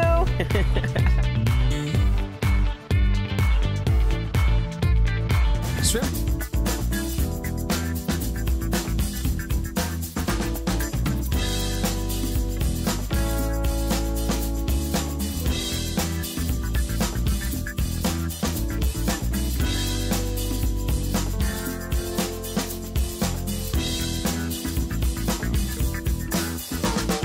on, but he has to brief us. Oh, yeah. So we're just going to talk about us when we come back. Do you guys want to start with Nassat? The intro to breaking records. Hey, Kelly, can you chat with me? Hi, guys. I was just giving Jeff, he's got the little sniffles, a little sniffle McGilligutty up there, so I was just giving him this scented Vapo inhaler, and I think he inhaled it a little too much. I told him to just take a little sniff, a little snifster, and he was like sniffing it really. Are you okay? Your eyes are watering. Yeah. Did it clear it up a little bit? Kinda. Yeah, it works. Instead of the Vicks Vapor Rub, you just sniff it. Anyway, that's what he was sniffing, if you guys were wondering. But Jeff, what happened over the weekend? Why are you sick? I just got the sniffles. You got the sniffles? Yeah, I was running around. You were babysitting the kids. You probably got it from the kids. Yeah, you never know. They go to I feel daycare. like I'm getting sick more. I think it is the kids. Yeah, it's probably the kids. They go to daycare. I was sick like It's 3 the other weeks kids ago. who get your kids sick. Yeah, It's not your I don't kids. like it. They're not the germies. I don't like Anyway, you babysat the kids this weekend. How was I that? did Friday night. What'd you do? We just watched movies. Oh, and nice. Played. You watched Sing? Have you guys watched that Yeah, movie yet? Sing. Oh, he loves it. He does? Lawson Okay, I was loves going to that say, I movie. know Lawson likes to play the music, Yeah, and I love 100 that movie. times That's a he'd great watch that movie. movie. Oh, I love it. Anyways, we've got Felicia Jones coming up in the next break. Keep sending your questions in. We'd love to get your questions answered. I've got a lot of financial questions myself. You can call John Hancock, 1-800-978-0663 to plan your financial future. Wow, good plug. You know, I was going to bring up Ryan and Trista that we interviewed. Yes. You know, they're the reason I did Marriage Boot Camp. No way. So they were said they were close with you, but I didn't know they were that Her close. and Jordan text, so they're friends. So, but they're the reason. So we're like, if they could do Marriage Boot Camp, we can do can it. too. You Yeah, know what for I mean? sure. So that's why we did that show. I love so. them. That's great. They're awesome. Yeah, they're so they're down to good earth. Yeah, so Tori will be talking to them this hour. Next hour, too. You'll see it then. John Bye-bye. Hancock.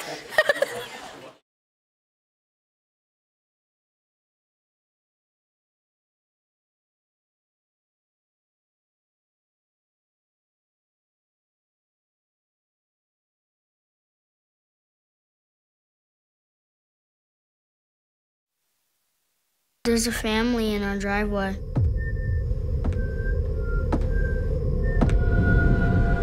Who is that?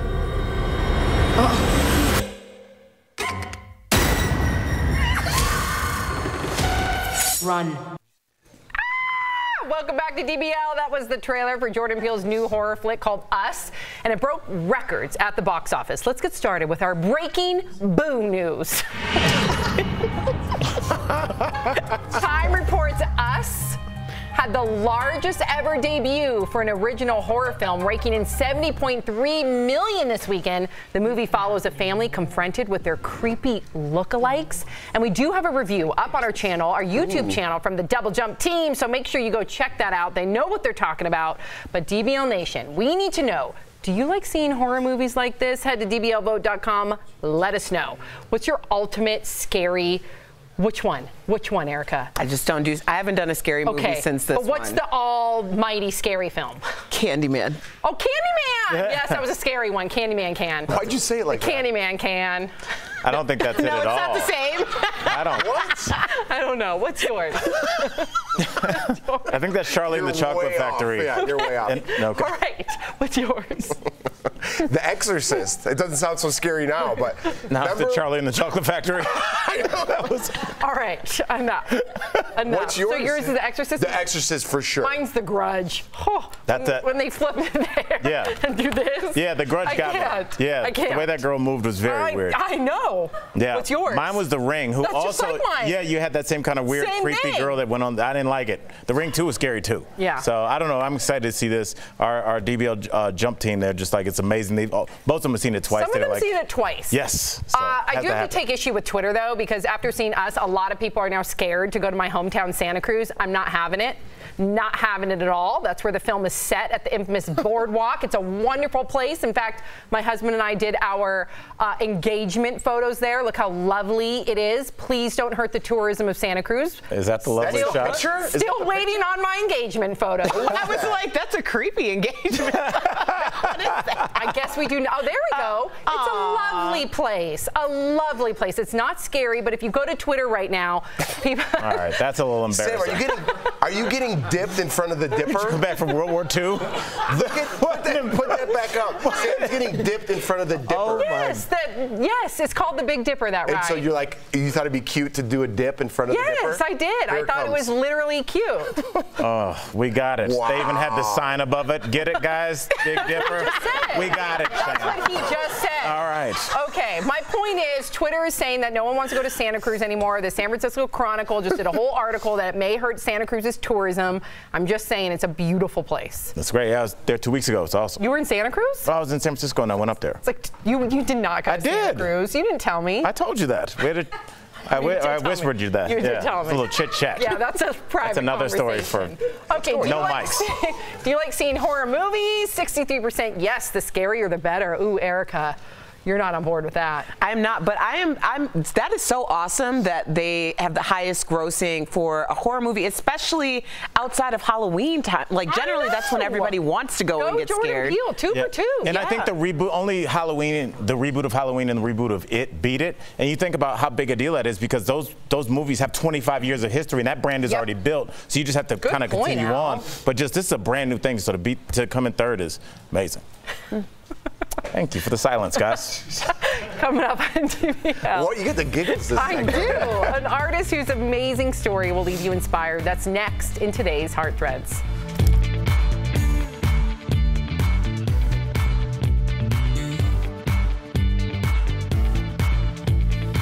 Do you suffer? Hi, DBL Nation. Kelly and Felicia back here answering all your financial questions. So let's get right to it. Okay. Let's see. Tim Watson. He said, Dear Mrs. Jones, I'm a 54-year-old disabled male living in the state of Texas. With over 20 years before retirement age, is there anything I can do on a $1,000 monthly income to prepare for retirement? You know what? The best thing he can do is actually bring in more income. Okay. You know, sometimes when it comes to money, you have an income issue or spending issue. He has an income issue, so he can start filling in that retirement bucket. Yep, fast. exactly. Yeah. And I've got a question. What happens if you don't have a 401k? If you don't have a 401k, you can actually use an IRA. Okay. You know what? Is that what a Roth IRA is? Okay. Yeah, because 401ks are tied to jobs, and that Roth IRA, you could do it outside of a job. You could do it outside of a job. Yes. Okay, great. Good to know. All right, next up, Cheryl Lawrence. How many credit cards, this is a great question, how many credit cards should you carry, and what types of credit cards? You know what? I'm such a minimalist that I only carry like 2 credit cards. Okay, that's what I have, so that's good. Just 2 credit cards, and you should pay off every month. Every month. Every month. Yeah, don't let that, Yeah. I don't let it get away from me or else I'm in trouble. So she's asking also, does it hurt your credit score to carry a balance, or is it better to pay off the balance monthly? You know what? Having a balance is not a bad thing. You just need to pay on time. Okay, that's a huge one. Pay on perfect. time. Perfect. Thank you, Felicia. Next, how can I save for retirement while also paying off debts? Whew, that's a hard one. Gosh, that is a hard one. You know what?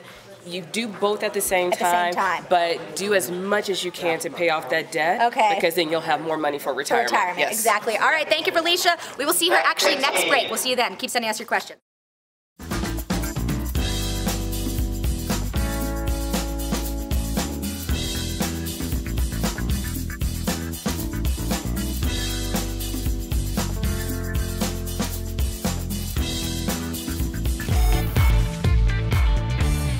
Welcome back to DBL. Today's Heart Threads is all about a visionary artist.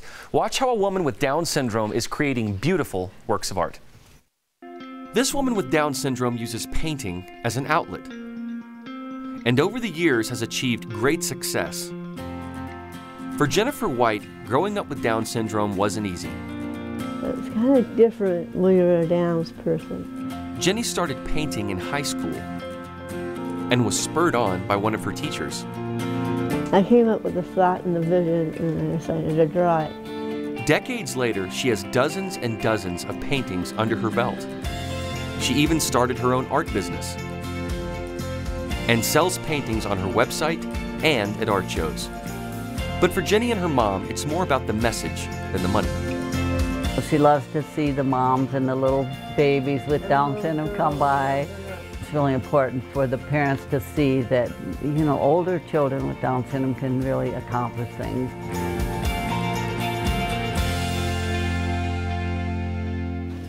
Another beautiful Heart Threads. We will be right back.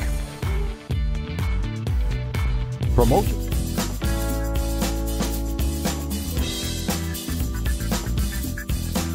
What's going on, DBL Nation? Happy Monday. Hope you all been enjoying your Monday as much as I have. Welcome to the commercial break with Brandon.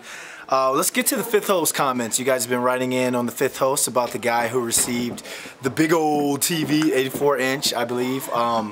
And it wasn't his, so he kept it, and he got arrested. XOOX, who always writes in, thank you, says, honestly, this could be me. I am too lazy to return things. Like you heard Erica Cobb say, like when it comes to returning it, the people having to come back and you having to be home for it. It's just a huge inconvenience, especially when it comes to working people. BH Brady 1 says, my parents ordered a mattress from Amazon, didn't like it, called to send it back, and Amazon said keep it, and they gave a full refund. Where I'm from, that's what we call a come up, and I would have probably resold that and got even more money off of it. So congrats to your parents, BH Brady. That's a blessing in disguise. Kimberly says, it happens all the time at our apartment complex, but I've never kept any of the items. I always drop it off at the correct door. I do that as well. When I walk in and I see something was put in front of my apartment building, or my apartment number, and it's not mine, I always walk by, knock on the door, leave it there. I don't really want to talk to the person, so I just knock and leave. But Kimberly, thank you for people like you who return these things. Warren Thomas from Facebook says, as for the TV, if they come to get the TV back, give it back. Otherwise, it's yours. Now, here's a little backstory for this story. You guys should check it out. The guy's from Freetown, Massachusetts. He says he called Amazon, and Amazon was like, you did nothing wrong. But there were many attempts by the delivery company to try and get the television back. The police also went by his house and talked to him as well. And he was kind of being vague with the police because he said, in his words, he didn't want to jeopardize himself. So it seems kind of shady. I think he knew. My opinion, I think he knew he was supposed to give that back. He was just holding on to what Amazon had said. But luckily, when you call in these places, it always says this call is being recorded. Hopefully, we can hear what was on that recording to see what happens. Radiance Bean always writes in. Thank you, Radiance. She says, I've never accidentally gotten anything. I've gotten additional things that I ordered. I bought one folding chair, and I got 11 last year. That's what we call a hookup. Cal Hepburn says, technically, it's unsolicited merchandise, and he should be allowed to keep it. Morally, he should have just let them pick it up and when he knew it wasn't his. So, I mean, would you guys keep these things? Especially an 84-inch TV, you can hook your PlayStation up to that and have yourself a day or lose a day. Kimberly says, I would feel so guilty every time I looked at the item. I don't think I'd be able to do it. Although if it was a KitchenAid mixer, I'd have a long internal struggle about returning it. That's how I feel about the Instant Pot.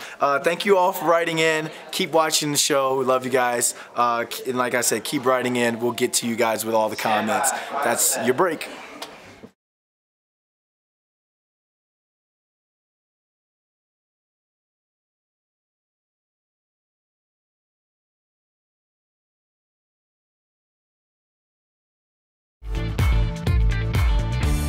Welcome back to DBL. Over the weekend, we were treated to a fabulous brunch put on by 5280 magazine. We gathered at the Jacquard Hotel in Denver and had the most amazing time.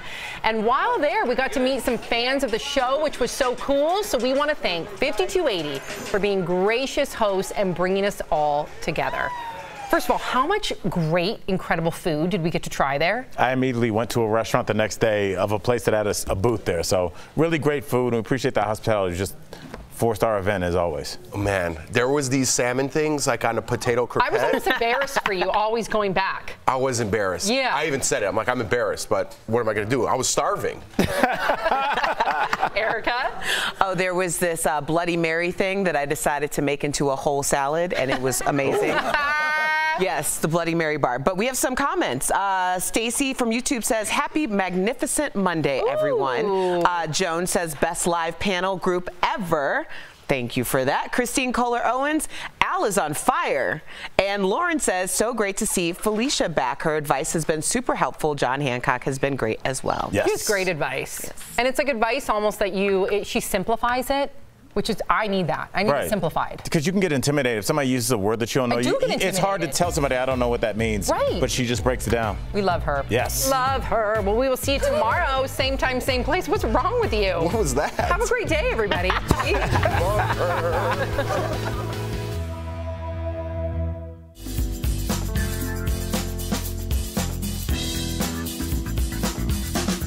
DBL Nation, it's time for Between Shows with Shuby and Felicia's here. We are taking all your financial questions, so let's get right to it. Consuela asked, I was recently approved for a credit card with a 2% cash back at 24.74 APR.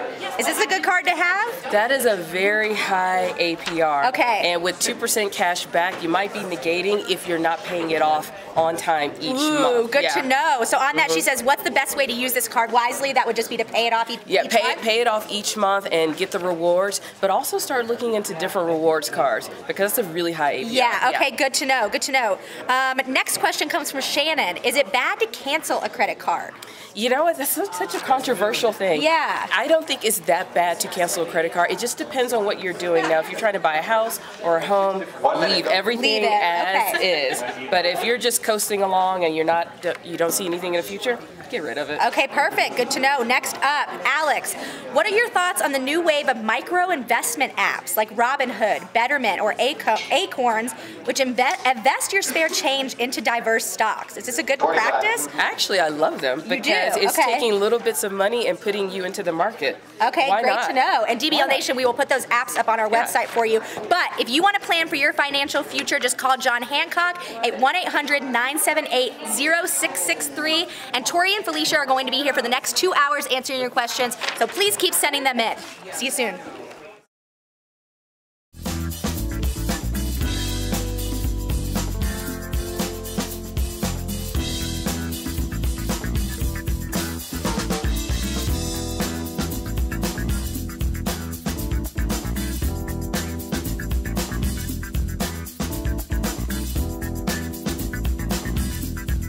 This is Daily Blast Live. We're talking about what you're talking about. Because everyone's talking about this. Always live, always real, always unpredictable. You are totally off base here. Log on and join our live conversation. I can't believe I'm saying this. I do agree with you.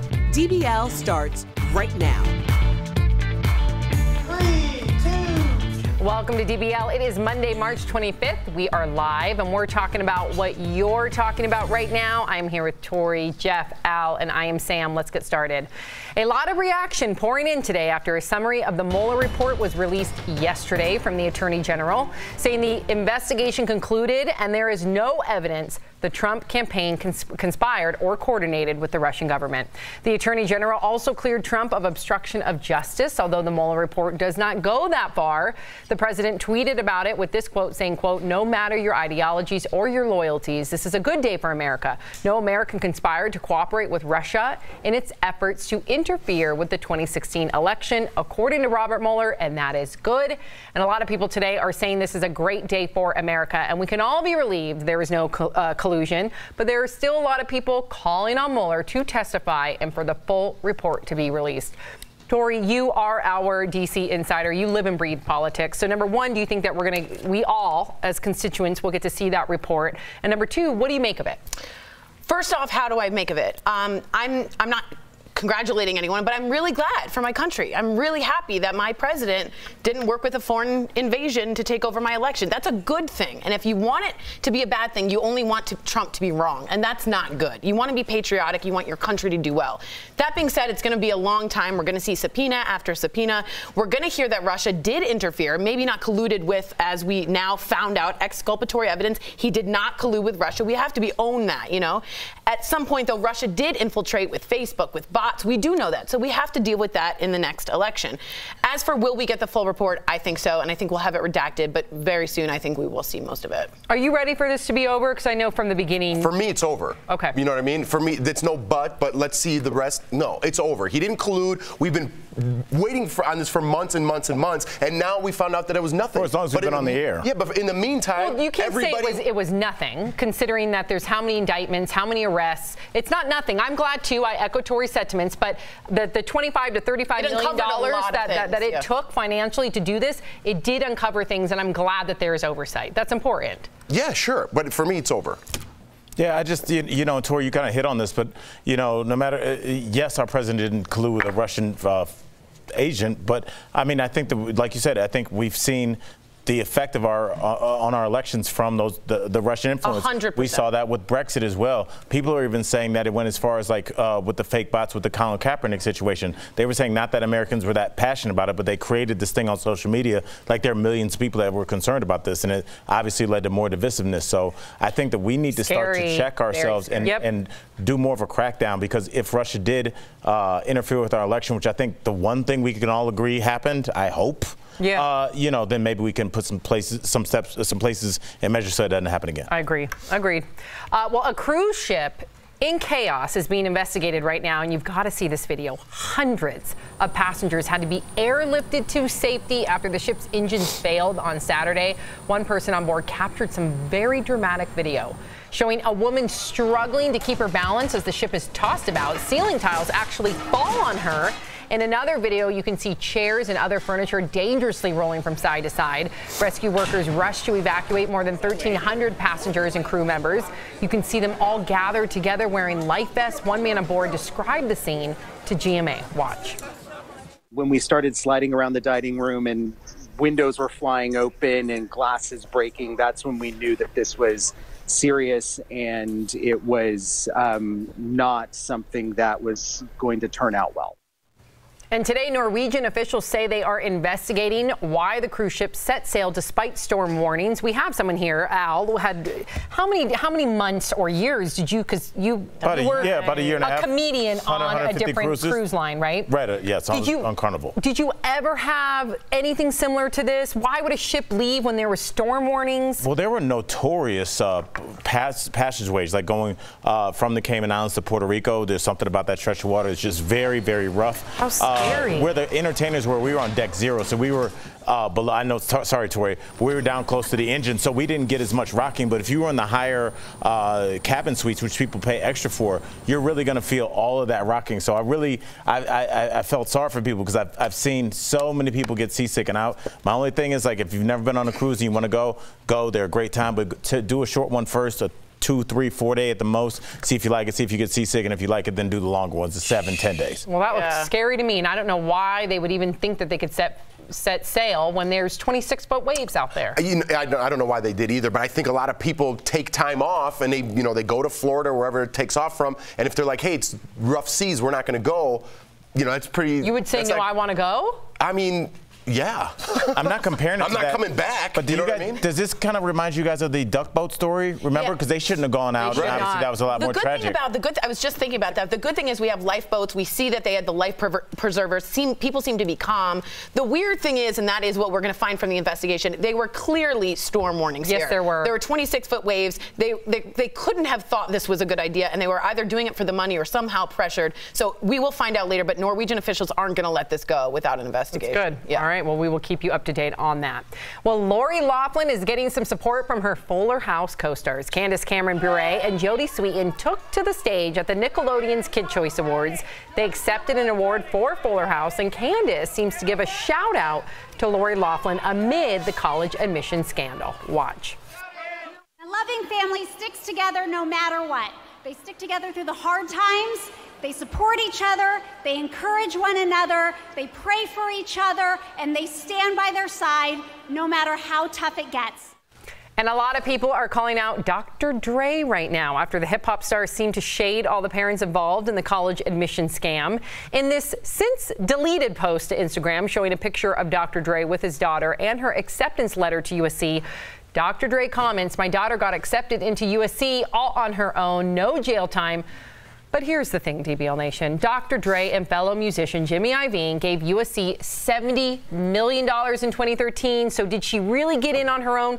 And here's what sucks: is she could have gotten in on her own merit. Right. But unfortunately, that's now clouded because of the hypocrisy of his Instagram post. Yeah, it's. I think we're learning through Twitter and Instagram. If you don't have to say anything, don't. Yes. People keep trying, especially when you're trying to kind of kick somebody, especially when they're down.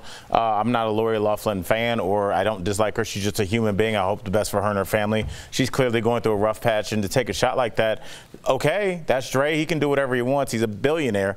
But he then, when you throw a punch at somebody, just like boxing, you leave yourself open to counterpunch, and he got counterpunched. Yeah. Good analogy. Yeah, it's like a weird flex for him to do, you know, like why shout it out when you've spent $70 million? It just seems like an odd choice, a tone-deaf choice. Didn't it seem weird that he forgot he donated that? Like, did you not remember? It's a remarkable building. And it's a great school. It's a whole school of art and technology. Yep. He and Jimmy Iovine really work with the students. It's not like something a fluffy you should thing. be proud of. Right, but then flex on Instagram and then do that. Flex. Is that not what people are saying?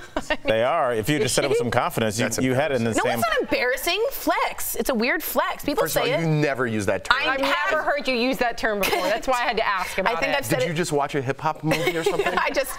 I thought I heard some people say it in the bathroom, so I thought I'd use it. Flex. You ever heard the phrase weirdo flex? Weird flex, yeah. I've heard people, I've never heard Tori say it. Yes, she cannot use that word. It was very strange. It was weird when she said it. Yeah. Can you say it again, Tori? It's a weird flex. All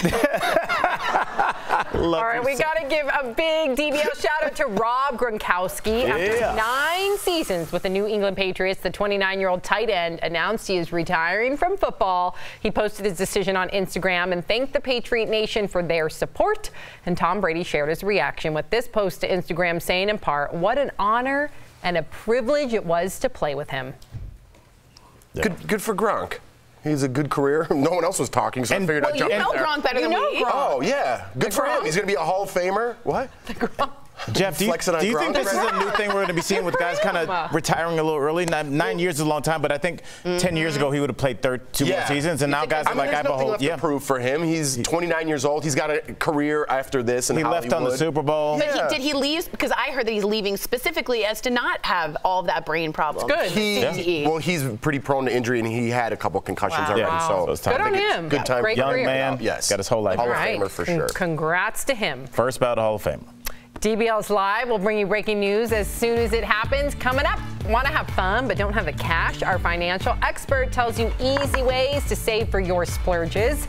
Also, we talk with Ryan and Trista, the original Bachelorette couple. They reveal the secrets to making their marriage work. And you, the viewer, are our 5th host. Everyone's talking about the guy who could go to jail for keeping a giant TV that was accidentally delivered to his house. So DBL Nation, what would you do? Would you keep it? Would you send it back? We're going to share your comments coming up next. Hi, DBL Nation. Kelly Schubert here with the DBL Digital team. We have Felicia Jones here in the house answering all your financial questions. But for now, let's go to the table and see what's going on over here. I thought flex was cool. It is cool, but and you know what's not cool? Your Felicia's socks laughing with these boots. Oh, I have to change. What is this? I don't believe. What is this? No one was talking to you. I don't believe in matching my socks. I didn't say anything. You said, wow. You just.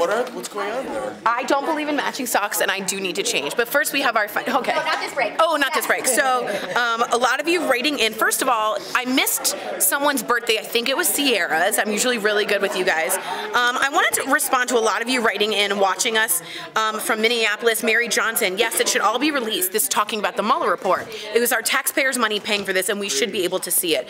Guys, remember that the House of Representatives voted unanimously to see it. So Republicans and Democrats, 420-0, all want to see it. Mitch McConnell was speaking out about Russians being interfering and stuff. So I don't think we're not going to see. Let's not double negative ourselves. I think we are going to see it. I think we're going to see a redacted version of it. And I think Bill Barr is someone that will be open to saying it. Now, for all of you who are saying it wasted taxpayers' money, do me a favor. Just remember that that's what the government is supposed to do. We literally did our job.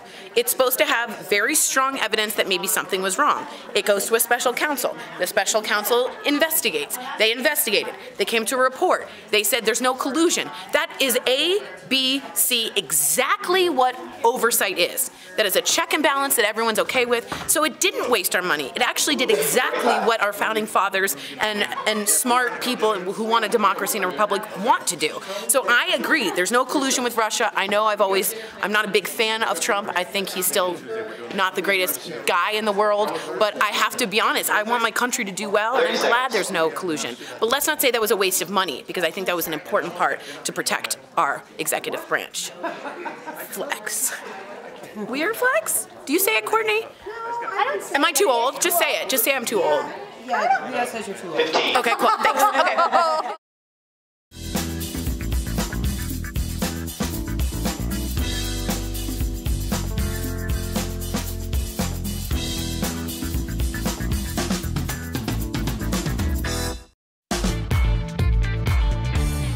Welcome back to DBL. It is time for Fifth Host, when we talk about what you're talking about. Well, a guy from Massachusetts was arrested because he kept an 86-inch TV that was delivered to him by mistake. He had ordered a smaller one from Amazon, and he got that one too.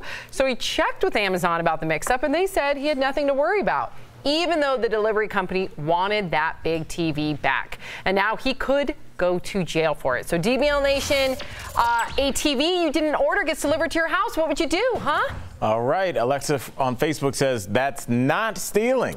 It was sent to him. Target better not send me something, because I'm keeping it. All I can say is they should make sure the addresses are correct when put in the computer. Alexa, I feel what you're saying. I agree with you. But as somebody that's waited many tables, if for whatever reason you don't collect your check from your table, then that comes out of your check. And I know there's a delivery guy, there's somebody in charge that when they can't account for an 86-inch TV, it's going to be somebody's job or somebody's pocketbook. So just give it back. Heather says nothing is free. It costs the company money, then they increase prices, and we all pay. It's still stealing, even if you didn't walk into the store and physically take it. I have a different take on this. I think it was the responsibility of the delivery company, the third party that did it, and they should be in charge of picking it up, the 86-inch TV, and getting it out of there. Now, if he's holding on to it, that's a different idea, but they should make all of the trouble. They are. Like, they need to schlep out and get that 86-inch. They are. They've been trying to contact him with the police department, and he's like, what, huh? I don't hear anything. Straight to voicemail. That's not fair. All right. Tori, would you say that he's flexing on Target? Flexing the wrong way. Beat me to it. Michelle on Facebook says, anytime I get something by mistake from Amazon, I always contact them via email. They have never wanted the item returned, but I make sure I have it documented. Well, that's good for you. You're a good person. I believe in karma. I think if you take something that doesn't belong to you, it's going to come back to you somehow later on down the road. So I would return the TV. Good call. Sounds goody-goody, I know. No, but you expect them to come get it, right? Oh, I'm not. No, of course. They're not going to schlep it around. Yeah, that's ridiculous. They're now heavy. You're using schlep. What? She can use schlep. I can use schlep. I use schlep all the time. She schleps. All right, we hit our schlep max. Okay. Kimberly tweets, I would feel so guilty. I don't think I would be able to do it. Although if it was a KitchenAid mixer, I'd have a long internal struggle returning it. I feel you, Kimberly. I've got a box right now on my porch from Zappos. It's been there for like 5 days. Nobody's picking it up. When are you going to pick it up? Because every day when I pass it, I may pick it up. Just saying. Well, how many days are you giving it? No, I'm not going to. Are you going to at least look what's in there? I don't think that's right. I think you should. After 5 days, I think you're. You think I should open it up and then retape it? Yes. Yeah. All right, maybe. They have free returns. What if it's perishable? It could be invasive. What if they were chocolates? Would you eat them? It's a pair of shoes. Zappos. Oh. Yeah, organic shoes. I don't use Zappos. I don't know what We got some breaking news, and I'm sure you're going to want to hear this because it's about celebrity lawyer Michael Avenatti. Raquel Villanueva, share the details. Well, Sam, moments ago, attorney Michael Avenatti was arrested on federal extortion charges. He's accused of trying to extort $20 million from Nike for allegedly threatening to release some damaging information if the company did not pay him and his client. Now, earlier this morning, Avenatti had tweeted he had uncovered a major high school and college basketball scandal involving Nike and would reveal more details tomorrow. Now, Avenatti is best known for representing adult film star Stormy Daniels, and he also faces bank fraud and wire charges from other cases. Yikes. Well, I just mentioned karma a couple minutes ago, and if you don't return that TV, you turn into Michael Avenatti. That escalated quickly. That was it. Karma got him. Absolutely. All right, we'll be right back. Do you suck?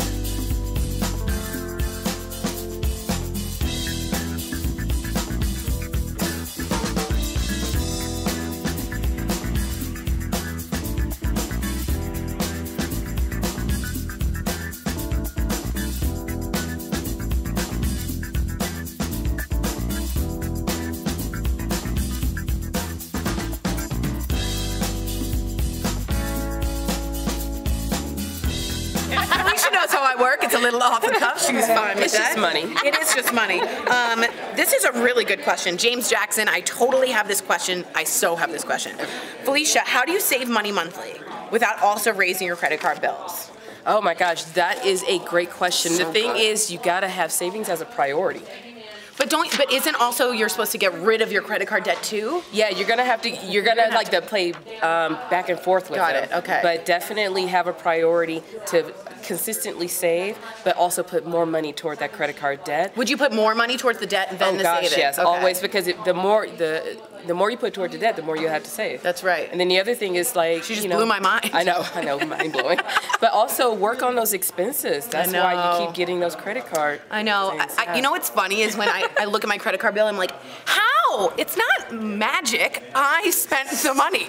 But it is hard. There is a new app, Albert, that I'm going to be talking to her about, and it does track your monthly expenses you might not know you're still paying for. Oh. It's like the hidden stuff you were I call always it the telling monthlies. The monthlies. Yes, oh, yeah. the monthlies. I get a case of the monthlies. And also, lastly, I have really good credit, but my husband lost his job. We racked up some credit card debt. Now my credit's in the fair range. How bad is this? And how can I get my credit back up to where it used to be? You know what? You're going to have to start paying those bills on time. And it also depends on what you're trying to do. If you're trying to buy a home, or, things like that, then you're going to have to really work on that. Okay, so we'll get more info on that, and we'll talk more about it. But thanks for writing in. Shelby, we'll get right to that. Thanks, guys.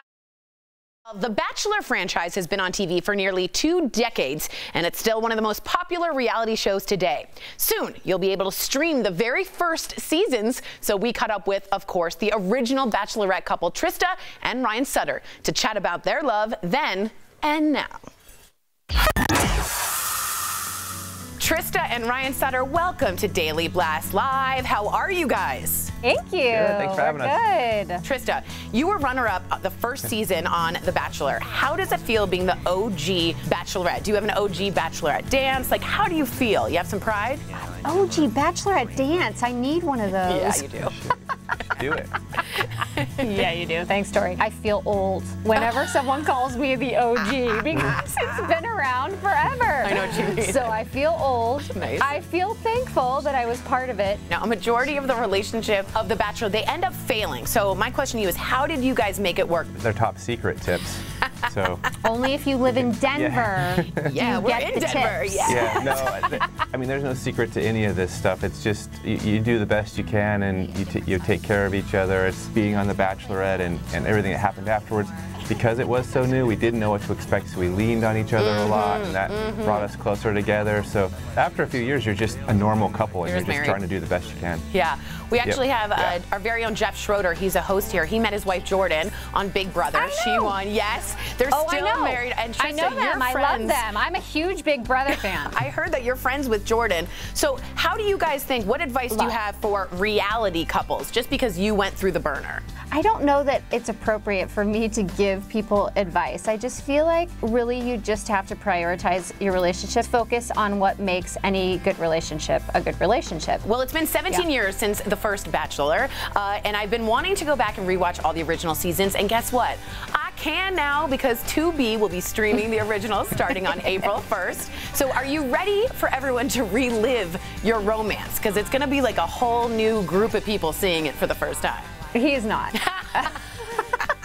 I don't care. I don't care about other people. I just don't particularly care to go back and relive that experience. Watch me dating other people? Yeah, not maybe so fun. But I'm really excited that we have footage of us falling in love. I can now tell you without reservation that I'm in love with you.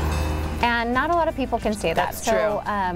Otherwise, it would kind of be creepy. Will you guys ever make the trip to Denver to be on our show? We would love to. We're in Denver all the time. All right, thanks guys so much, and thanks for being on DBL. Appreciate it. Thank you. Thank you.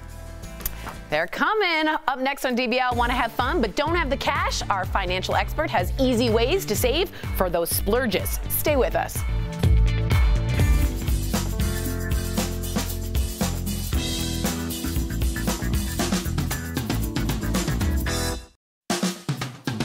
Hey, you're chiming in on the Mueller report, which has obviously been the news du jour over the weekend. Let's see what you have to say. Ricky Cottrell, Leave Trump alone and let him do his job. Dawn Summers, the truth will set you free. Let it go already. We need to come together as a country. Philip Lee Perry, move on. Congress needs to legislate, not investigate. Amen, Philip. Helen Corbin, knew it. Just leave the man alone and let's make America great again. Wanda Darby, now maybe President Trump can work on the country to make America great again. You know, I'm kind of a little surprised. I mean, that's about 5 or 6 comments in a row that kind of agree that we need to move on from this, and I'm in that camp as well. You know, I had someone recently just comment on my page at least about, you know, the investigation being all about whether Russians meddled or not. Well, that's simply not true. This investigation was triggered by a dossier. We don't exactly know who all was involved in that dossier, but this is important because if there was a FISA court abuse, meaning that the dossier triggered a FISA court warrant and surveillance of the Trump campaign. This is George Papadopoulos, this is Carter Page. If that was all phony and that was all false, we need to know that, because this is going to unveil what exactly our bureaucracies have been doing. And as I said back on December 6th of 2018, I have a problem with our agencies and our federal bureaucracy being weaponized and politicized to punish a political opponent.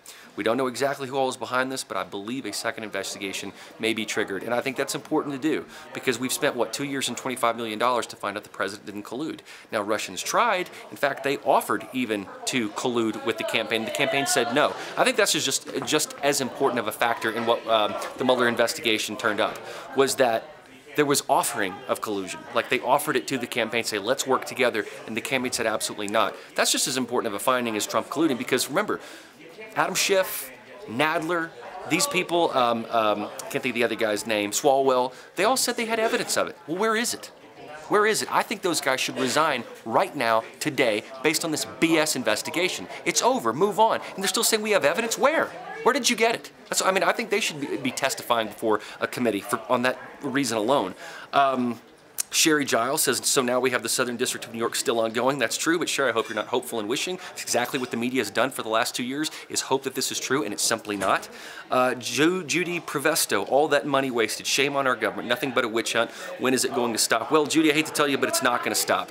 Look at what Adam Schiff is saying, Shifty Schiff as I call him. Look at Eric Swalwell. They are still saying, this is just the beginning. This is just the beginning. We're going to look at finances. We're going to look at this and that. We want to see you know what? Publish the whole damn thing. And I'll tell you why you should publish it. We're going to find out who started this. And when we do, it's not going to look good, especially for Democrats, and the media is responsible in it too. I'm just sick of the media pushing this narrative. Lawrence O'Donnell, The View, Joy Behar, Rachel Maddow. The list goes on and on and on. That's why people don't trust your media, folks, is because of that. They have pushed this narrative for 2 freaking years, and it's about time for it to stop. Francis Higgett, yep, release it. Annie Ellen White, release it so the people can see for their own eyes and make their own judgment. Yeah, let's put it out there. Let's see. And Wendy Lukaszewski, duh, of course it should be released to the public in its entirety. Well, we shall see. Thanks for...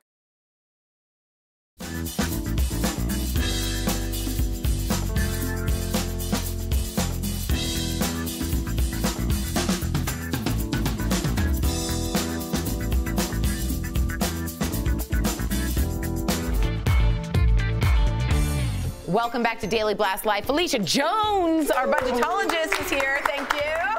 And she is answering all of your questions about how to have more fun with your money in today's dollars and cents, presented by John Hancock. I love the idea, Felicia, of fun and money. I love fun. I do love fun, and I love money. Yeah, I love fun and money. Let's put these together, shall we? All right. Our question today is actually from none other than my co-host and my frenemy, Jeff Schroeder. Let's check out his question for Felicia. Hey Felicia, I'm married, I have 2 kids now. I was just wondering how to spend more time with my family and get more money in that fun bucket. All right, the fun bucket. We all have questions. So Jeff is a new baby, but he wants more money in the fun bucket.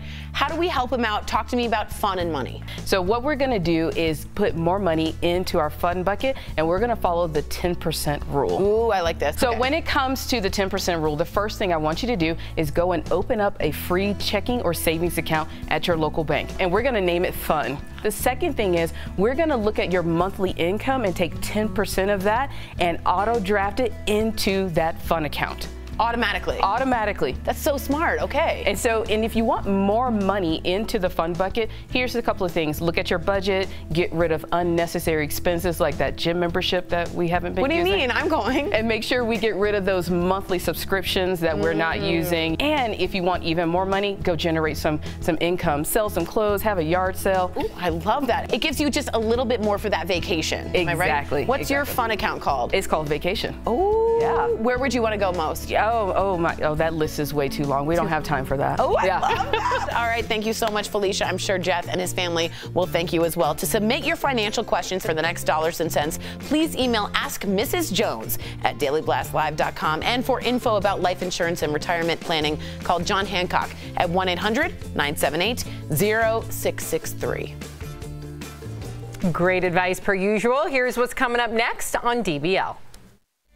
Divas defend Michael Jackson after that bombshell documentary. We'll tell you how Barbra Streisand and Diana Ross are handling the backlash. Then, Spice Girl shocker. Scary Spice reveals which group mate she slept with years ago. And it's a 25-year Clueless reunion. But why does Paul Rudd look the same all these years later?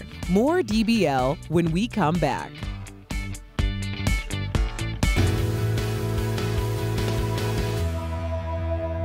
DBL Nation, Kelly Schubert and Mike here.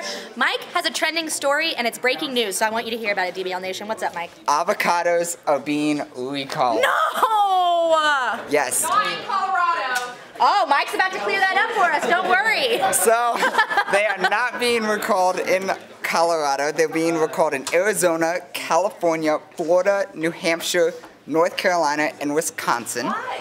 And they're Henry Avocado Corporation avocados. That's because there's been a bit of bacteria contamination for some of them. Listeria is what we're talking here, people. Yeah. I'm a bit worried about this. I mean, me personally, the weather's warming up. A lot of people are starting to make that guacamole. Yeah, this is when I grilling. like to eat it. So, I mean, me personally, every morning for breakfast, I usually make a little fine egg, have some sliced up an avocado. Mike, why don't you bring me breakfast in the morning? That sounds delightful. It is. It's awesome. It takes a bit of work, though, having to do that each morning instead of just like the bowl of cereal. Yeah, but you milk. get those good fats in, you get the protein with the egg. Yeah, so it's important to note that the avocados that are being recalled are only the ones grown in California. Yes, so that's what I was going to tell Sam, because they can be flown in from different states. If they're coming from California in the specific, tell me again, Henry? It's Henry Avocado Corporation. So they're really targeting those, the CDC is. So we'll keep track of that. But just check your avocado, make sure you know where it's coming from.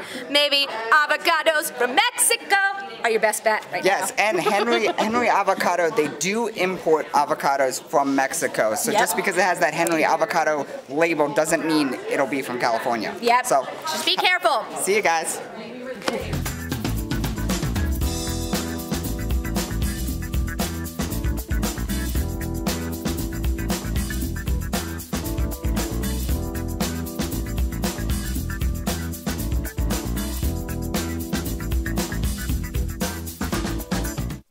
This is Daily Blast Live. We're talking about what you're talking about. Because everyone's talking about this. Always live, always real, always unpredictable. You are totally off base here. Log on and join our live conversation. I can't believe I'm saying this. I do agree with you. DBL starts right now. 3, 2. Welcome to DBL. We are live and we're talking about what you're talking about right now. So let's get started. At the moment, Barbra Streisand is apologizing for her shocking comments on Michael Jackson's sexual abuse accusers. On Friday, she said, quote, "You can say molested, but those children, as you heard say, they were thrilled to be there. They both married and they both have children, so it didn't kill them." Wow. Barbra is referring to Wade Robson and James Safechuck, who accused Michael Jackson of sexually abusing them when they were children. All the alleged graphic details are included in HBO's documentary, Leaving Neverland, that came out earlier this month. And now Barbra is apologizing, saying, quote, "I did not mean to dismiss the trauma these boys experienced in any way. Like all survivors of sexual assault, they will have to carry this for the rest of their lives."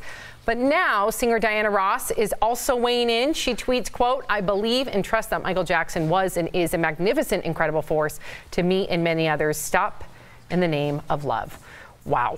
Let's first start with Barbra Streisand. Listen, I love Barbra Streisand. I know you do too, Tori, but appalling comments. I'm glad she backpedaled, but you really can't backpedal from that. Yeah. What a slap in the face to victims of sexual assault everywhere. Yeah, and she's a liberal, progressive Democrat who she's had a lot of compassion for a lot of people.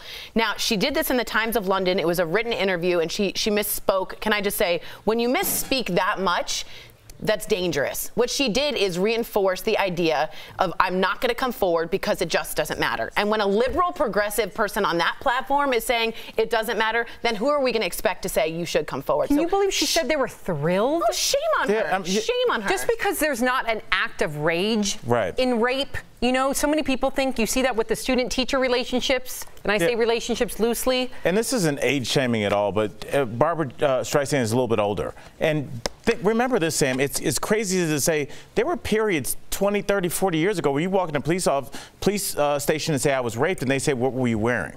I mean, this is how people used to think. The idea of grooming and understanding the concept of, like, it starts off like, hey, how you doing? Nice mug. And then 2 weeks later, you're talking about their dog and then exchanging pictures. It's a whole grooming process that she probably was not aware of. What she came from was a place of ignorance and a place of defending her friend. I don't think anybody in here thinks that Barbara Streisand is pro-child rape. It's just she made ignorant comments from a different place, and I hope that she can talk to people that do value her opinion and say, I learned from this. It's okay to learn. It's okay to learn. And maybe they didn't see the documentary. Before I saw the documentary, I too, unfortunately, but you wouldn't have spoken on it. I wouldn't have spoken on it. But once you see that documentary, once you see the way those two men shudder, cry. I mean, I believe them. Yeah, the documentary and as well as Oprah's interview after that they did. I mean, I believe them too, but everyone's going to have their own opinion on what happened. Like Al said, maybe they're a little too close. Michael Jackson might have been friends with Barbara Streisand, they knew each other, so she spoke out of turn, you know? So there's that. But I mean, to say something like that, so ignorant. I don't know where that came from. But it's ignorant, but it's not just ignorant, it's dangerous when you're at Barbara Streisand's level. She's someone I would look to for support and you'd think would understand. I'm glad she took it back, but it's mind-blowing that she even came up with it. Because it can be a learning lesson. I do have to just mention, stop in the name of love. Yeah, what are we stopping? Justice? Like, what are we doing? You know when she wrote that, she's like, yes. Oh, she thought she nailed it. All right, today we have some breaking Spice Girls news about Mel B, Scary Spice, and Jerry Halliwell, Ginger Spice. Mel B admitted something shocking this morning. Take a look. Did you sleep with her? Yeah, we all slept in a bed together. But not like that, all of us. Did you sleep with Jerry like that? Yes. Really? She's going to hate me for this because she's all posh in a country house with her husband. She had a great Yeah, I'm not about this I'm really very uncomfortable that she outed someone. I don't think that's okay at all. I know. And she even was very delicate with it back when she teased this on Howard Stern years ago. And since then, because on Howard Stern she said, yes, I've had sexual relations with a woman. It was a bandmate. I'm not going to say who it is to protect that person. And first of all, the fact that like people make it so salacious just because it's a lesbian relationship. Grow up, people. Love is love. Right. But she's been teasing this for years. And Jerry Halliwell does not deserve that at all. Shame on her. That's not a true friend. Can I just ask you, Jeff, do you think there's like no code anymore of just like, we're boys? Like if you told me something in confidence that's never coming out during an interview, just like, was she doing something illegal? No, but just like having a code of just human relations? I don't know if there is anymore. You know what I mean? I don't know if that exists, especially in the social media days. Everyone does something for attention. I actually think this is done for attention. Really? I don't know. I think they're going on tour. Now people are talking about the Spice Girls again. It might just be like a publicity stunt. She seemed like a deer in headlights in that. I don't know. I'm Jerry just putting it Halliwell out gave there. her consent to somehow make this a publicity stunt, go for it. Whatever, sell some tickets. But it doesn't come off that way to me. And, you know, shame on her. Yeah. I mean, she even said it. She goes, if Jerry's going to hate me, if you think your friend's going to hate you for saying something, you should stop there. Yeah. You shouldn't continue. Not well, cool. she also has a jar of skin in her house. So like, it's a tattoo, I get it. That's a cut-off tattoo. It's a cut-off tattoo. That's insane. No, it's not. It's saying goodbye to a past lover. Okay. So if you came over to my house and I actually think We're it's going okay. back to this? What? I mean, if I cut off a tattoo, I was like, look at this person is. Are you insane? You're saying insane things right now? I probably wouldn't have a jar of skin in my house. I wouldn't have it. Giant piece of your tattoo off and keep it in a jar. You're insane, Hannibal Lecter. Yeah, that's a little weird. It's a little weird. Okay. There's some exciting news coming out of Hollywood today. Is it about me? Not about you, Al. Sorry, it's not always about you. With 2 new movies in the works, Steph Jones has a story, and it's coming in hot. That's right. Fans are excited about 2 major reboots that are happening. The first is a live-action version of Dora the Explorer, and this time, Dora is all grown up and leaving the jungle for an even bigger challenge. It's high school. Check it out. And just be cool, Dora. Okay, what is this? Oh. Where did you transfer from? The jungle. Here's the scavenger hunt list. Team up in groups of 4. Hola, Dora. Let me go! Hide! You'll help us find your parents and the lost city of gold. Dora and the Lost City of Gold hits theaters on August the 2nd, and Scooby-Doo fans are going nuts because their favorite 1960s classic is back. It is reportedly an animated film called Scoob, with Zac Efron as the voice of Fred, whilst Amanda Seyfried will voice Daphne's character, and longtime voice actor Frank Welker will take on Scooby's voice, which he played in the original series Scooby-Doo, Where Are You? Scoob is set to be released in next spring, and I want to know, what movie are you excited to see, DBL Nation? Thank you so much, Steph. Why were you shaking your head, Tori? Because no one asked for you to come back, Scooby-Doo. Ruh-roh. Scooby don't. We don't care for it. It's kind of no one. Clap if you're interested. Zac Efron's in it. Wow. That was the best. Zac Efron's in it. Thank you. I'm just kidding. I'm not interested. I think they've already done this a million times, and I'd rather see a new. Yes, new but there keep being new human beings on the planet. You didn't like Dora. What happened with What's you wrong with with Dora? First of all, you're a cartoon. Just stay a cartoon. We don't need to bring you to That's life. Scooby-Doo. What do you mean? Scooby-Doo's cool. Okay. Oh, so certain cartoons can be turned to life, and certain cartoons have to be animated forever in eternity? In my world, yes, Sam. Wow, what a narrow world you live in. Well, have fun at Dora the Explorer. I will. My daughter probably Did would love Dora's it. school have metal detectors? Yeah, it was. What is she That's going to sad. school? I don't know. That was crazy. All right. Yeah, I have a Speaking flare. of movies, let's get to one that I know for sure Al Jackson loves. This might surprise you. The cast of Clueless is back together 25 years after the movie came out. Breckenmeyer posted this photo with his co-stars Donald Faison, Alicia Silverstone, and Paul Rudd. Can we take a closer look at Paul Rudd? First of all, they all look wonderful, but Paul Rudd looks exactly the same, minus the curls. Honestly, he doesn't. Yes, he doesn't. He doesn't. Jeff, I agree with What are you talking about? He looks like he's in high school in that one, and he looks like he's an older man in the other one. I don't You think expect him to look like, have a silver beard? I mean, he looks Alicia like Silverstone actually looks She looks fantastic, doesn't like she? more like she's had a few in that second I think they picture. look, okay, I think they both look fantastic. Favorite Clueless quote, Al? Do you like Billie Holiday? I love him. That was good. That is a Yes. good one. Tori? Stop sign. Oops, I totally paused. Yeah. Okay. Sorry. I like as if. As if? That's Have not you really a seen quote. Clueless? That's just a... I haven't All seen right. it. I could tell. Jeff, we're having a Speaking of Clueless day at the movies, house. mine's Rolling with the Homies. Is that the one Jonathan Bennett was in? No, that's Mean Girls. Oh. All right, let's get to this next. Yeah. Over the weekend, Jordan Peele's new horror flick called Us broke records at the box office. Time reports Us had the largest ever debut for an original horror film, ranking in $70.3 million this weekend. The movie follows a family confronted with their creepy lookalikes. Here's a look. There's a family in our driveway.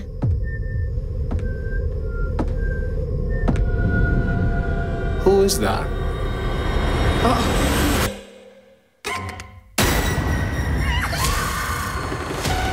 Run. Scary!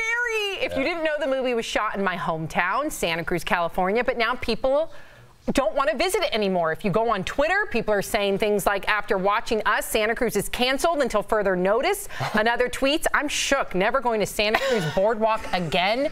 And the Santa Cruz Chronicle just came out with an article that they think it's going to hurt Santa Cruz tourism. So let me say, Santa Cruz is beautiful. I shot my engagement photos there. It's a wonderful place.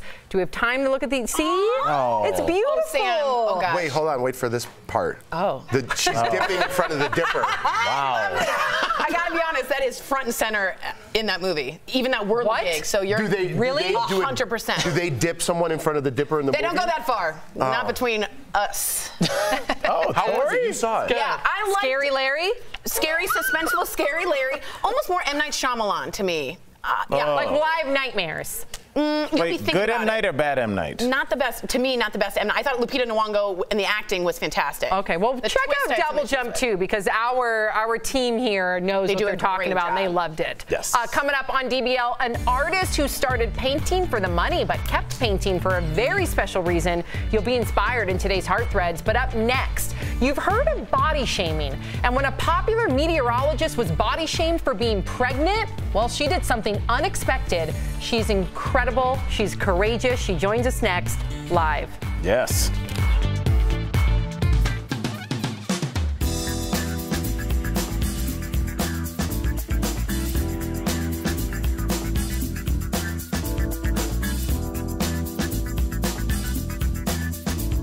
In this, so he's complaining, but really he wants a break. Hey guys, so as for us, let me know if you guys have watched it. Winston Duke plays the father, Lupita Nyong'o plays the wife. They have to play different versions of themselves, and Lupita Nyong'o has a monologue, and it is the most terrifying sound. If you can know. Hi, Becky. I'm Tori. Hi, Tori. Thanks for coming on. We're so excited to have her on, guys. Stick around. Becky's going to take on what I think is a really relevant moment right now, being pregnant on air and how you feel about it and comments and all that. So we're really excited about that.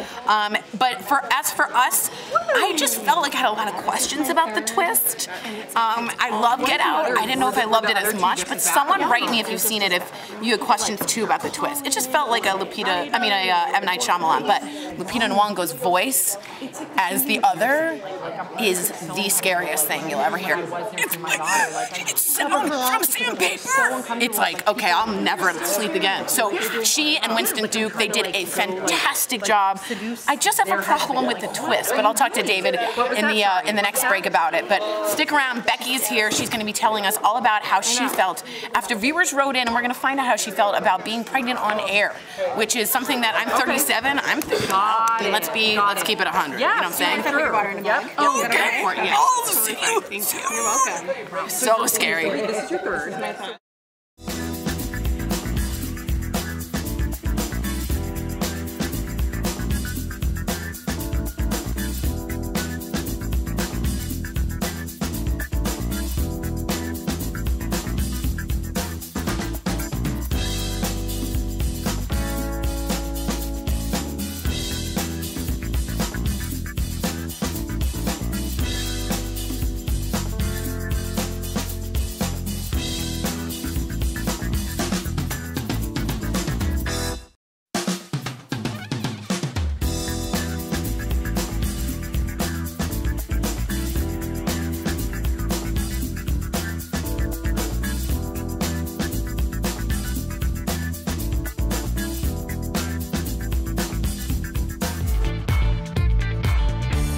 Welcome back to DBL. We talk about mental health and social media all the time here at DBL, and we also share a building with 9 News here in Denver, and one of our colleagues was on the receiving end of some hurtful comments. This is meteorologist Becky Ditchfield, and she's pregnant, and she was getting trolled for her baby bump and the way she looked on camera. People called her a freak, but instead of ignoring their damaging words, she courageously took on the haters, and now she's saying thank you. Watch.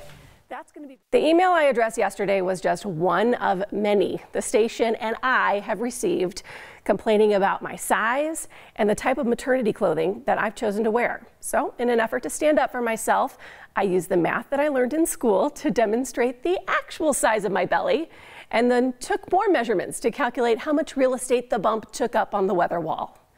Your response has been overwhelmingly positive and supportive, and I wanted to say thank you. Thank you. Knowing that my family, my coworkers, and you have my back means the world to me. You know, sometimes I think I feel too much to be in this business. Words like freak, disgusting, and nauseating play off on my insecurities. In fact, earlier this week, I had to leave my desk at work, go lock myself up in a private bathroom, and just allow myself to cry. Processing my feelings and knowing what I need to do to take back my power is something that's taken me years of therapy to learn. It's not easy, but I am so glad I took the time to take care of my mental health. I wish I could force people to have more compassion, but the only person I can work on and change is myself. I believe there's enough space for all of us to share joy and happiness in this world. We just need to learn how to do it. Oh, man. Amen. Wow. That's amazing. Wow, amazing. And Becky, thank you for joining us. Erica Cobb, who's typically not on this hour, was so moved by your story. She asked to join the conversation as well. We are all moved. What made you, because I know this is your third child on the way, what made you want to, because as a mom that also was on live TV while being pregnant, what made you this time say, I'm going to confront this? Well, the conversation recently has changed, more so in the last 2 or 3 years than I think was even in place when I had my now youngest, who is 4. So that kind of gave me a little bit more courage. And for me, it's always appeared as a life lesson to stand up for myself. And I've always struggled with that. Me too. It's been really hard because I don't want to hurt anybody else's feelings in doing so, but I'm not doing myself any benefits unless I do. And I'm not setting a good example for my daughter unless I stand up for myself. Wow. So it took 4 days for me to do that because the idea popped in my head and I said, well, if they're going to complain about my size, I'm going to measure exactly. I know the math. I'm going to measure how much I actually take up. But I needed to give myself time to heal and really process what I was feeling to be able to say what I wanted to say appropriately. Why did you measure the bump? I know, to me, you always want to use humor, and it was a fantastic way of kind of throwing it back. But you also moved it into something that got our attention. Tell me why you decided to measure the bump. I just thought that like if they're going to tell me that I'm 2 miles big or whatever the thing was, I wanted to know for myself, well, exactly how much am I taking up? So I could say, okay, well, maybe I need to move in a different way across the camera, but I could make it more factual and it would help me process what they were saying and give them less power and me more power because then I knew what the facts were behind. The fact that you're working pregnant, carrying a human being, and there's nothing but accolade for your mother hustlerness. Like, what world are we living in? Well, that's what I want to ask, because Becky, I've known you for 10 years, and your first pregnancy 6 years ago, you received backlash, but it was different. It seemed like it was different. There seems to be more immediacy at this point, like it's happening at a real-time, rapid pace. Well, and I think social media does that too. It kind of gives people this permission to come at you really quickly. Yes. And then they just kind of spew whatever they want to out of their mouths. And every time this has happened, I always sit there and I'm like, why are people so mean? And I always run into the same wall because I can't explain why they are, but I can try and look at what they're saying and how that's having an impact on me and where that's coming from within me. And I can address that. How did you, I'm like you, I don't like to stand up for, I don't like confrontation, all of it. And she did it with kindness. And you did it with, agreed, but where did the bravery, you need a spark of bravery. Was it the anger? Was it, what was that? I think it was just a combination of everything. Well, one, initially you see it and you get really angry. And then two, like I said, like it impacted me. The more I would talk about it, thinking I was getting it off my chest, it just made me more emotional. And that's why I had to leave, go to the bathroom. And I'm like, I need to just feel this and figure out where this is coming from. And then I knew I wanted to address it. I just didn't know how. And finally, it was like Thursday. I don't know what it was, but something lit a fire under my butt. And I said, I'm going to do it in this way. I went and I read it to somebody else just to make sure I wasn't being too inappropriate. And they all thought it was great. And it's that anxiety moment where you're like, oh yeah. Am I going to do that? And I'm like, I'm going to do it because I needed to first and foremost do it for myself. Bravo. And then hopefully it'll help somebody else.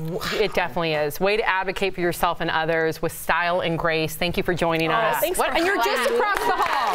Just across the hall. We're so honored. We'll be right back. Thank you. That was amazing. Amazing. Do you?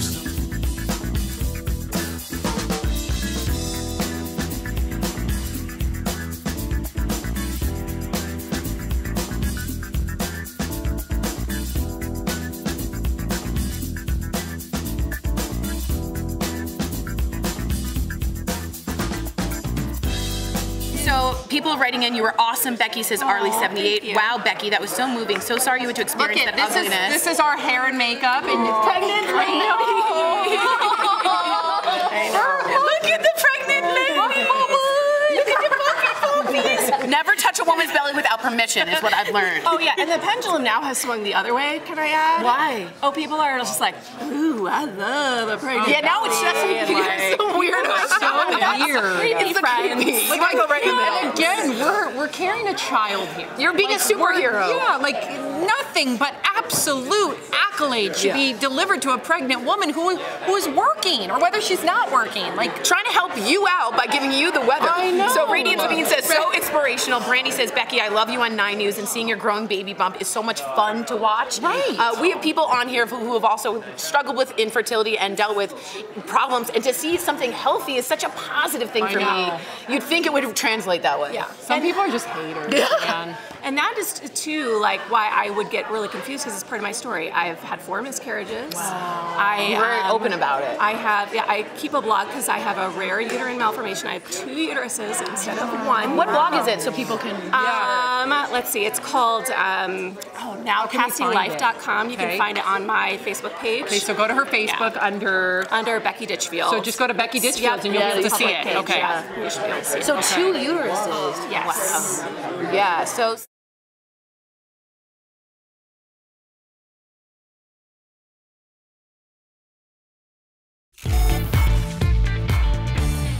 Welcome back to DBL. Today's Heart Threads is all about a visionary artist.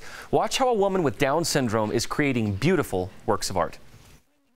This woman with Down syndrome uses painting as an outlet, and over the years has achieved great success. For Jennifer White, growing up with Down syndrome wasn't easy. It's kind of different when you're a Downs person. Jenny started painting in high school and was spurred on by one of her teachers. I came up with the thought and the vision, and I decided to draw it. Decades later, she has dozens and dozens of paintings under her belt. She even started her own art business and sells paintings on her website and at art shows. But for Jenny and her mom, it's more about the message than the money. She loves to see the moms and the little babies with Down syndrome come by. It's really important for the parents to see that, you know, older children with Down syndrome can really accomplish things.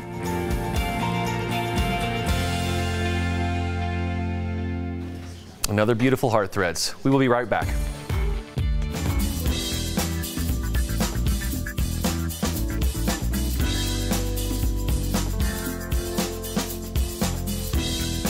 Bo here. You guys were really chiming in on the 5th host. You remember the 5th host is about whether you would keep an item that was shipped to you by mistake, especially if it's big TV. Diane Lubke says, I don't keep anything that's not mine. I would try to find the shipper of the TV and ask them to pick it up and return it or forward it. I agree with it too. I don't believe it's a finders keepers kind of thing. I think with something like this, because it has been shipped, because the barcodes have been scanned, probably a good idea to get in touch with whoever sent it and send it. As much as I would like to keep this item, you know, unless they were to tell you, hey, keep it, which is different, I suppose, but I think you got to do the right thing. Nicole Thorne, shame on him. I sent some paintings I made for my stepkids and accidentally sent them to a family member that doesn't care for my hubby, and she never sent them back and never sent them to the kids. She kept them. Wish there was something I could do. Nicole, I feel sorry for you there, because that's important paintings. I mean, that's an original work of art. And someone kept it out of spite? I don't think so. Don't like that, Nicole. Don't like it at all. I'm with you on that. I wish there is something you could do. I'd probably be knocking on that door and getting those paintings. Candy Snell, a box from Amazon was delivered to me by mistake. The address was incorrect as there was no address by that number. I checked property appraiser for person, but the package only said aunt, and then it looks like dollar signs and dollar signs. No last name. I searched for 3 days, could not find a phone number for Amazon. There was no tracking. Luckily on the 3rd day, I had a package delivered by the same person who asked for the other package back. We had not opened. What are you supposed to do? I see what you're saying, especially if you don't have a name on there. I would just do what you did, which is try to track it back and contact Amazon, whoever the original shipper was. Ed Brophy, if he called Amazon as he claims and Amazon told him he had nothing to worry about, he's in the clear. Well, Ed, under those circumstances, yes, but as we talked about earlier on the show this morning, there may be more of the story that we're not hearing. He may be saying that, but maybe he contacted Amazon, maybe he didn't. I think there's something just a little fishy about this that we should investigate a little further. Because I don't know if Amazon would just say, oh, well, just no big deal, keep it. If it's a significant item like an 86-inch television, I don't think Amazon's going to say, just keep it. I have a hard time believing that. Larry from Twitter says, the Boy Scout in me says give it back, but the poor college kid in me says keep it. I feel you, Larry, I know what you're saying, but you know what? If it's not ours, we shouldn't be keeping it. Because someone paid for that, Someone was expecting it, and I don't think, like I said, because that means the manufacturer of the product now has to send out a new one if they can't find it. I mean, it's one thing if you lose it. Like in my building, they lose stuff all the time. We'll get notifications of it like 5 days later, and you're expecting it, you know, right on time, and it doesn't happen. So I understand what you're saying about being the poor college kid, but you got to do the right thing. Johnny, give it back. It's not yours. I agree with you, Johnny. Lisa from Twitter says, I understand you may be able to legally keep something, but do the good thing and give it back. Nobody's perfect. Mistakes happen. Exactly, Lisa. I think with Amazon, it's being so used now that, you know, you get faulty items. Sometimes you get the right thing. Sometimes you get the wrong thing. Sometimes you get a broken item. Sometimes you get a malfunctioning item, and you got to send it back. That's happened to me a couple times. Although, in general, I have to say that I've been pretty pleased with my Amazon products. I just brought some protein powder from them. It was collagen and buy it and stuff. So just remember, do the right thing. Be a good citizen. Be a good steward. Be a good neighbor. And give it back if it's not yours. Thanks, guys.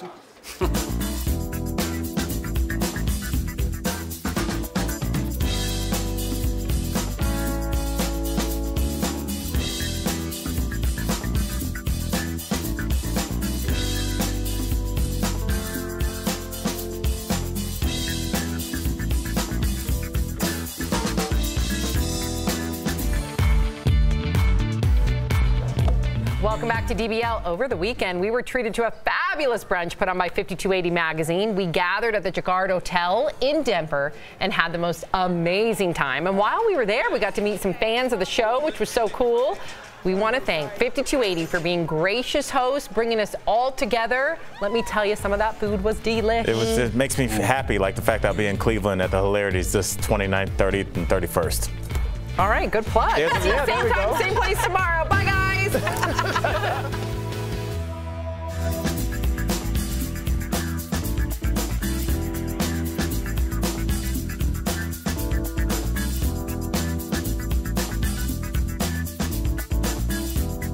Felicia Jones, and we are going back to a question from Shelby that I was like obsessed with and we never got enough chance.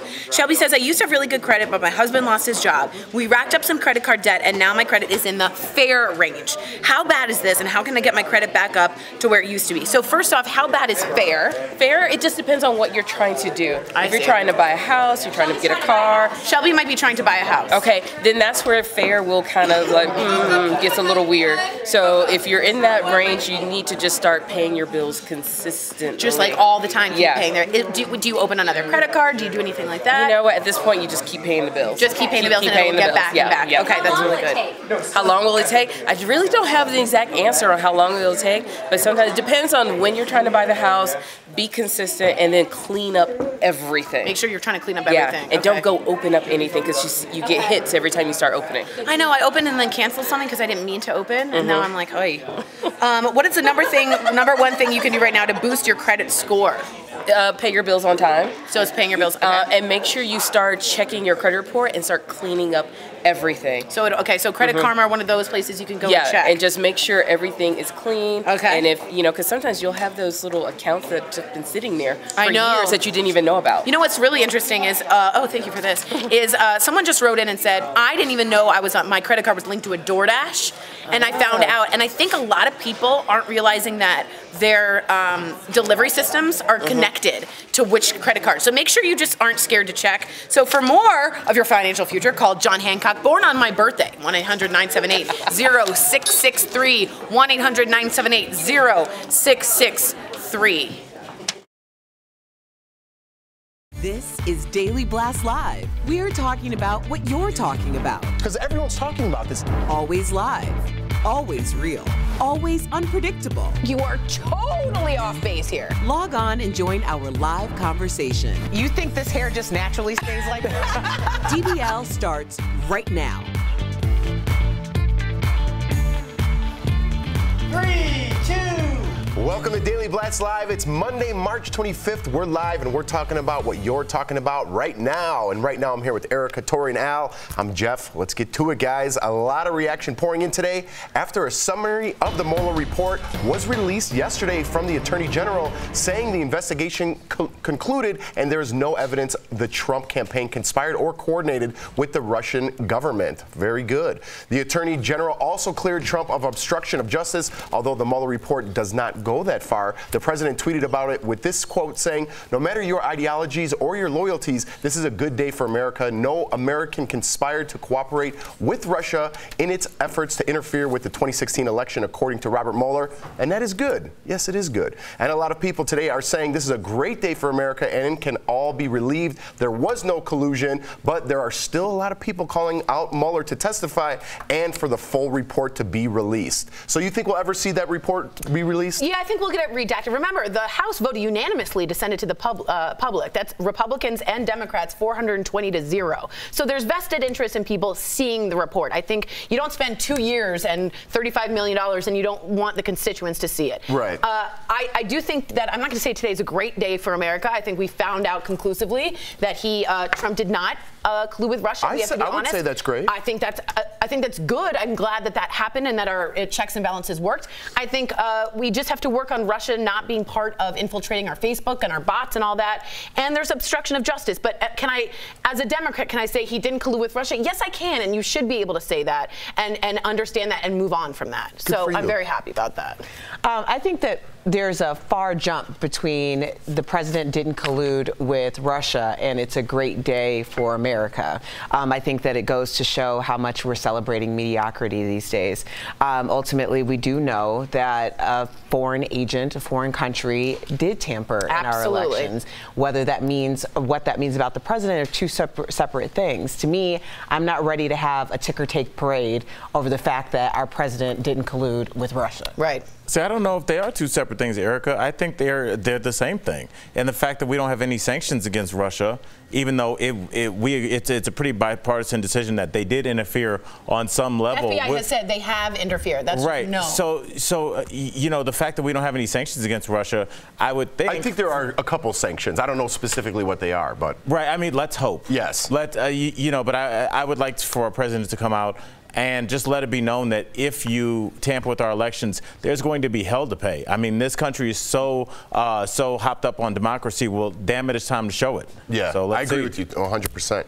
All right, guys, a cruise ship is in chaos is being investigated right now, and you guys got to see this video. Hundreds of passengers had to be airlifted to safety after the ship's engines failed on Saturday. One person on board captured some dramatic video showing a woman struggling to keep her balance as the ship is tossed about. That looks like a scene from Titanic. Yeah, it does. Actually falling on her, the ceiling tiles right there, as you saw. In another video, you can see chairs and other furniture dangerously rolling from side to side. Rescue workers rushed to evacuate more than 1,300 passengers and crew members. You can see them all gathered here wearing life vests, and one man aboard describes the scene to GMA. Let's watch. When we started sliding around the dining room and windows were flying open and glasses breaking, that's when we knew that this was serious and it was not something that was going to turn out well. And today, Norwegian officials say they are investigating why the cruise ship set sail despite storm warnings. Why would they go out when the seas are that rough? Jeff, I have a hint for you. It's green.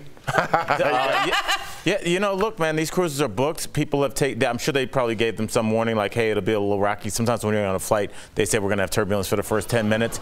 But this is as somebody that worked on cruise ships for 2 years, those are called white caps, what you see. And they can tell by how rough the seas are, by how big the white caps and the swells are. They knew before they left the dock that was going to be really rough. And somebody's head's going to roll for that because somebody signed off on the fact to let that ship leave because they know. Yeah, they know. This isn't 1914 where they don't know what they're sailing we're not looking at the stars and like hoping at some point they do 26-foot waves. This isn't a rogue wave that came out of nowhere. Imagine a 10-foot, now double it and add 6. That's a huge wave. So 26. Good math there. I just want to make sure everyone can really visualize 100 minus 74. If you're 30 feet, that's 4 foot less than 30. Okay, I'm trying to make people visualize it. A 10-foot wave is scary enough. All I'm saying is I agree, Norwegian's going to have to pay, and they're probably going to send someone to jail. No one's listening to me anymore. No, it's over. I think we've gotten to the bottom of that. Erica, 10-foot wave, do me a favor, double that. Triple down on that wave, it's hard come to back, imagine 26, take the remainder. 10-foot is huge, and then double that. We got it. Okay. We got it. It's a big wave for our viewers. It's a big wave.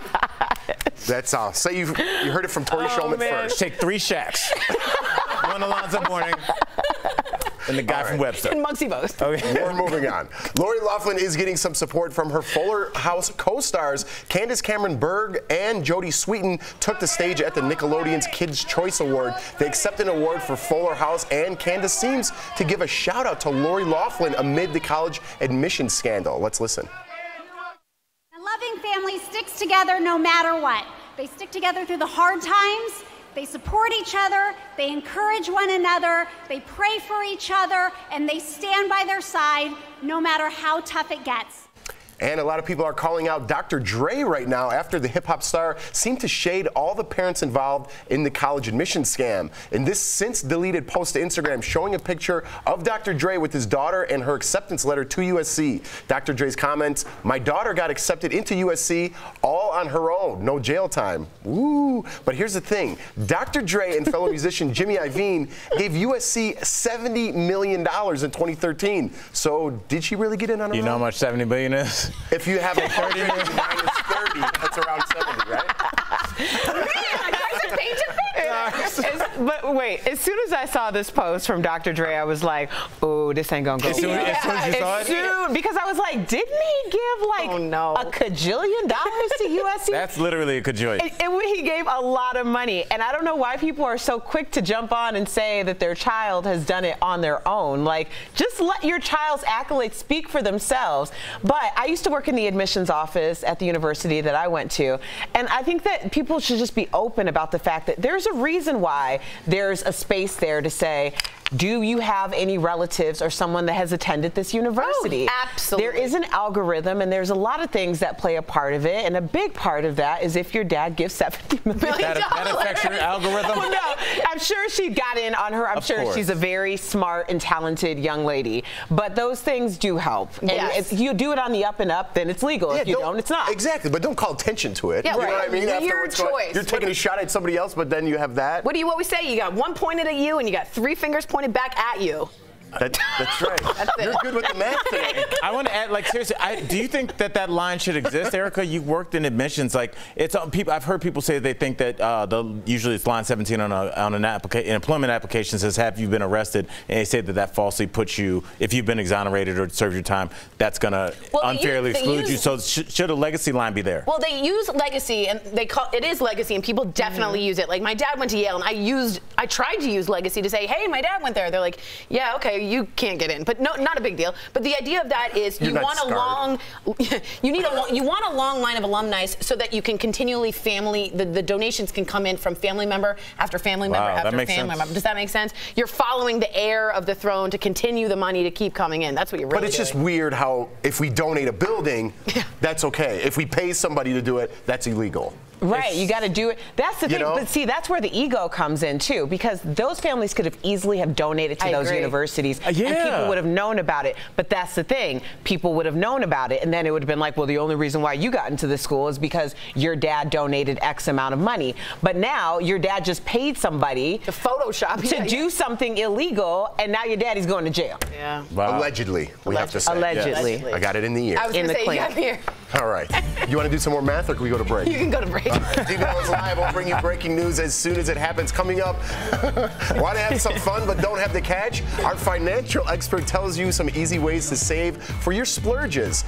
And Tori is involved in that as well. Also, we talk with Ryan and Trista, the original Bachelorette couple. They reveal the secrets to making their marriage work. And you, the viewer, are the fifth host. Everyone's talking about the guy who could go to jail for keeping a giant TV that was accidentally delivered to his house. So, DBL Nation, what would you do? Would you keep it? Would you send it back? We share your comments next.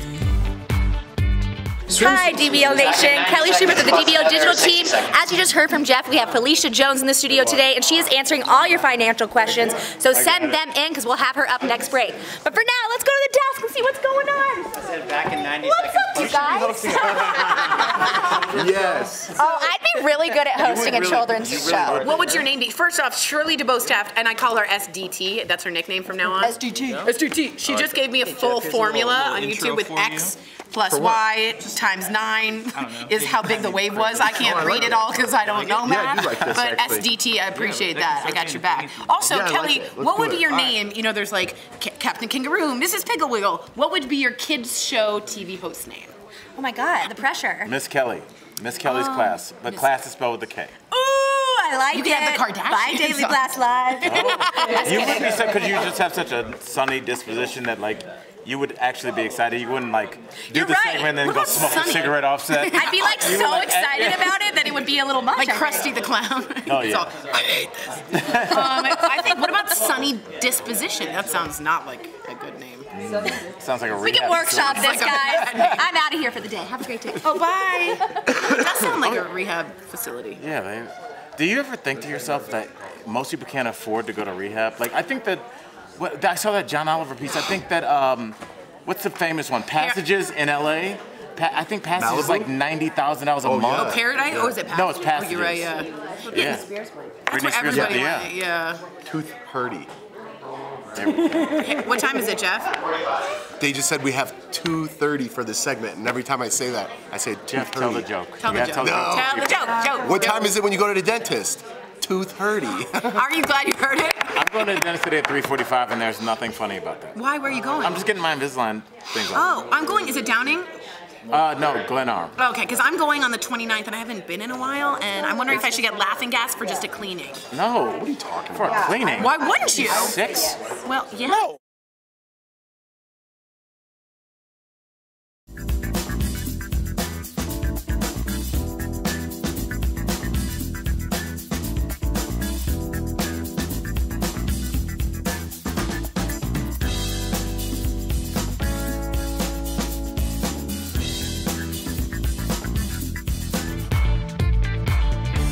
Welcome back to DBL. It's time for the fifth host when we talk about what you're talking about. Check this out, guys. A guy from Massachusetts was arrested because he kept an 86-inch TV that was delivered to his house by mistake. He had ordered a smaller one from Amazon, and he got that one too, so he checked with Amazon, but they had a mix-up, and they said he had nothing to worry about, even though the delivery company wanted the big TV back, and now he could go to jail. Are you done? I'm done now. So DBL Nation, basically, he got 2 TVs. Let's move on to you guys.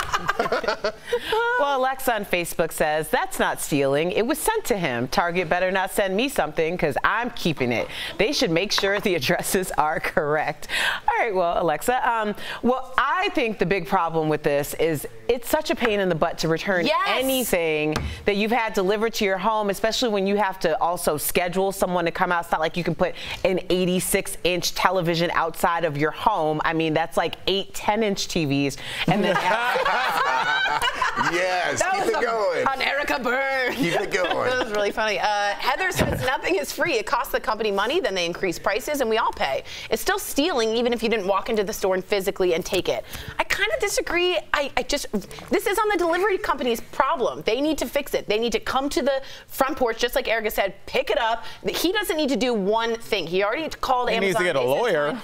I think, yeah, at this point. But I really think the police came and like surrounded his house. Like, chill out. Don't be so uncool. It's a lot going on. He just has a TV that's 12 inches bigger. Is there nothing else going on? 12 inches. I'm leaving that.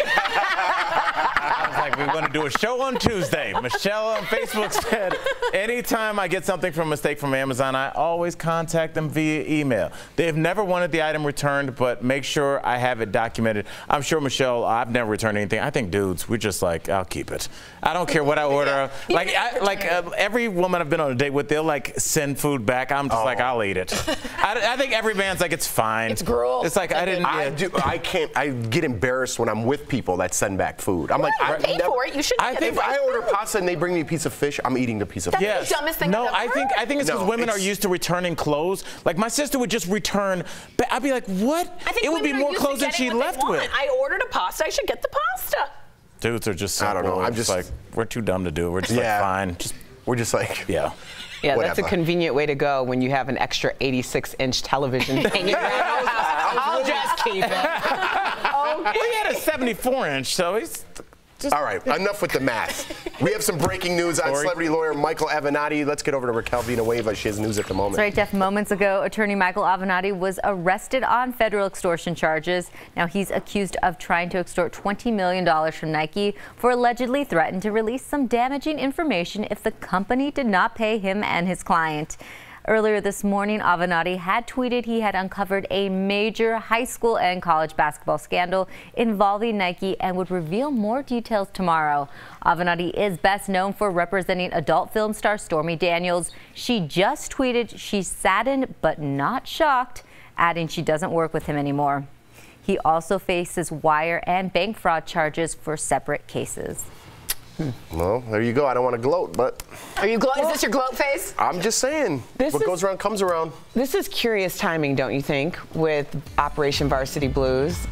I was thinking the same thing. There's like something with the NCAA and all of this stuff is coming out. Wow. Ooh. You've been saying that. Yeah, you have. She's on the hunt. Save this clip. I feel like we're going to run her saying that in like 2 months when it all comes down. All right, we'll be right back.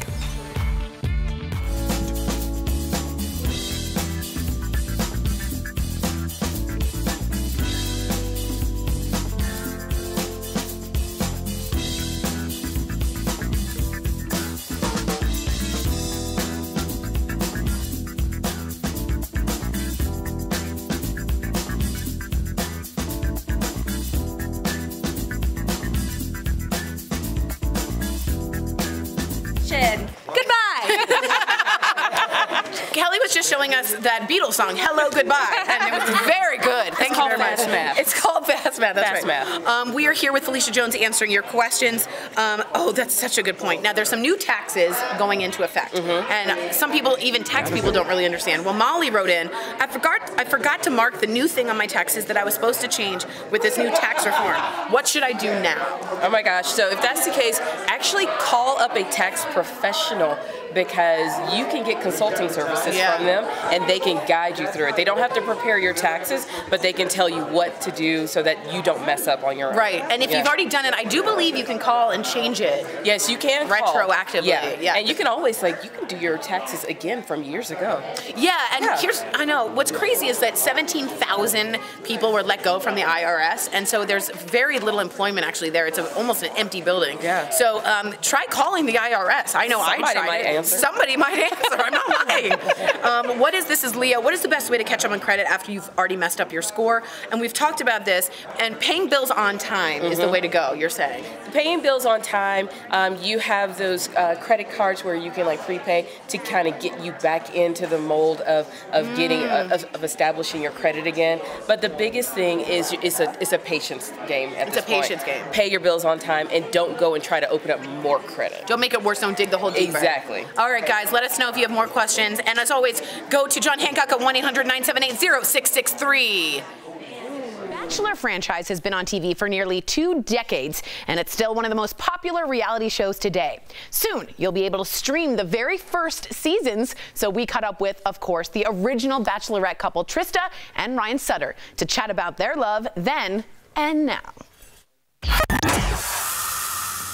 Trista and Ryan Sutter, welcome to Daily Blast Live. How are you guys? Thank you. Good, thanks for having us. Good. Trista, you were runner-up the first season on The Bachelor. How does it feel being the OG Bachelorette? Do you have an OG Bachelorette dance? Like, how do you feel? You have some pride? OG Bachelorette dance. I need one of those. Yeah, you do. Do it. Yeah, you do. Thanks, Tori. I feel old whenever someone calls me the OG because it's been around forever. I know what you mean. So I feel old. Nice. I feel thankful that I was part of it. Now, a majority of the relationship of The Bachelor, they end up failing. So my question to you is, how did you guys make it work? They're top secret tips. So Only if you live in Denver. Yeah, we're in Denver. yeah, no, I mean, there's no secret to any of this stuff. It's just you do the best you can, and you take care of each other. It's being on The Bachelorette and everything that happened afterwards. Because it was so new, we didn't know what to expect, so we leaned on each other a lot, and that brought us closer together. So after a few years, you're just a normal couple, and you're just trying to do the best you can. Yeah. We actually have our very own Jeff Schroeder. He's a host here. He met his wife, Jordan, on Big Brother. She won. Yes. They're still married. And Trista, I know them. I love them. I'm a huge Big Brother fan. I heard that you're friends with Jordan. So how do you guys think, what advice do you have for reality couples, just because you went through the burner? I don't know that it's appropriate for me to give people advice. I just feel like really you just have to prioritize your relationship, focus on what makes any good relationship a good relationship. Well, it's been 17 years since the first Bachelor, and I've been wanting to go back and rewatch all the original seasons, and guess what? I can now because Tubi will be streaming the original starting on April 1st. So are you ready for everyone to relive your romance? Because it's going to be like a whole new group of people seeing it for the first time. He's not. I don't care. I don't care about other people. I just don't particularly care to go back and relive that experience. Watch me dating other people? Yeah, not maybe so fun. But I'm really excited that we have footage of us falling in love. I can now tell you without reservation that I'm in love with you. And not a lot of people can say that. That's true. Otherwise, it would kind of be creepy. Will you guys ever make the trip to Denver to be on our show? We would love to. We're in Denver all the time. All right, thanks guys so much, and thanks for being on DBL. Appreciate it. Thank you. Thank you. They're coming. Up next on DBL, want to have fun but don't have the cash? Our financial expert has easy ways to save for those splurges. Stay with us.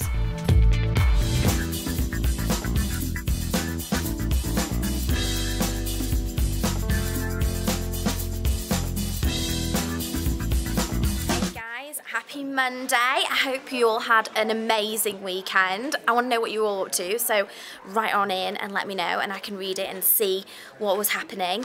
So something that I did, which was really fun at the weekend, was I went to Denver Fashion Week. It was my first time ever there and I loved it. It was so much fun.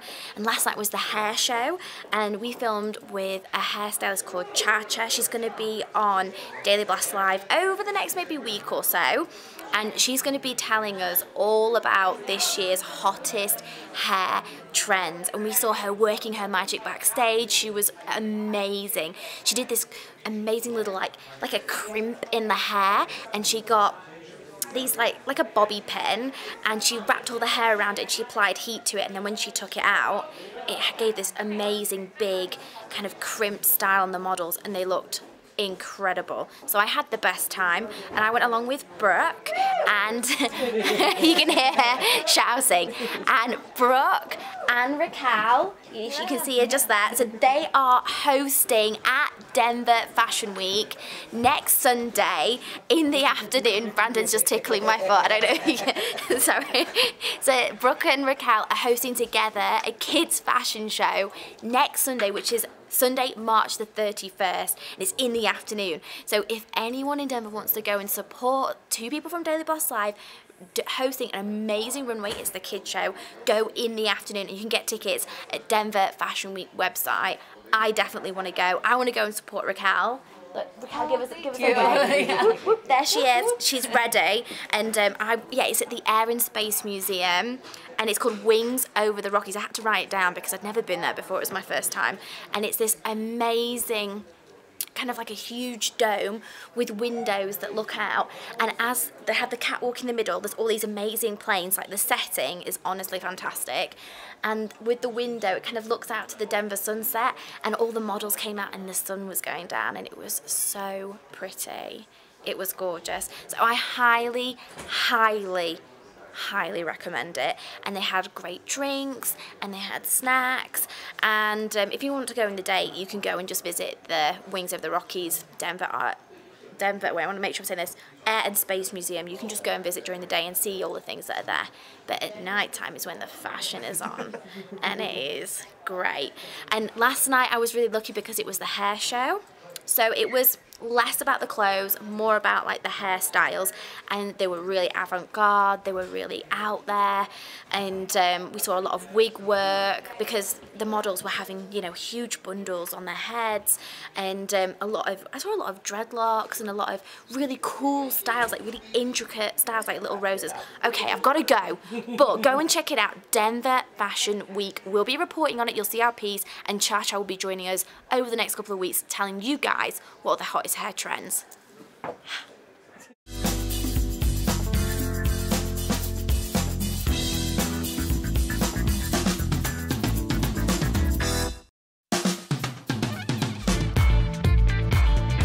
Welcome back to Daily Blast Live. Felicia Jones, our budgetologist, is here. Thank you. And she is answering all of your questions about how to have more fun with your money in today's Dollars and Cents, presented by John Hancock. I love the idea, Felicia, of fun and money. I love fun. I do love fun, and I love money. Yeah, I love fun and money. Let's put these together, shall we? All right. Our question today is actually from none other than my co-host and my frenemy, Jeff Schroeder. Let's check out his question for Felicia. Hey Felicia, I'm married, I have 2 kids now. I was just wondering how to spend more time with my family and get more money in that fun bucket. All right, the fun bucket. We all have questions. So Jeff is a new baby, but he wants more money in the fun bucket.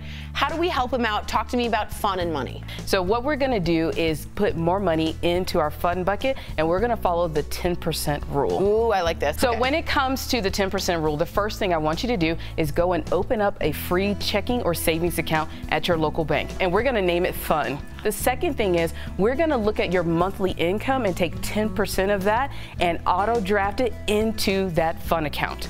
Automatically? Automatically. That's so smart, okay. And if you want more money into the fun bucket, here's a couple of things. Look at your budget, get rid of unnecessary expenses like that gym membership that we haven't been using. What do you mean? I'm going. And make sure we get rid of those monthly subscriptions that we're not using. And if you want even more money, go generate some income. Sell some clothes, have a yard sale. Ooh, I love that. It gives you just a little bit more for that vacation. Am I right? Exactly. What's your fun account called? It's called Vacation. Oh, yeah. Where would you want to go most? Oh, that list is way too long. We don't have time for that. Oh, I love that. All right, thank you so much, Felicia. I'm sure Jeff and his family will thank you as well. To submit your financial questions for the next Dollars and Cents, please email askmrsjones@dailyblastlive.com. And for info about life insurance and retirement planning, call John Hancock at 1-800-978-0663.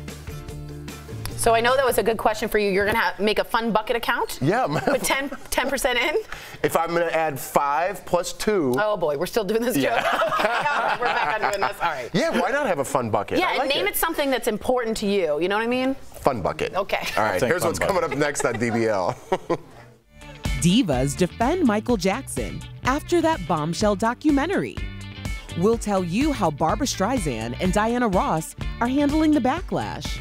Then, Spice Girl shocker. Scary Spice reveals which group mate she slept with years ago. And it's a 25-year Clueless reunion. But why does Paul Rudd look the same all these years later? More DBL when we come back.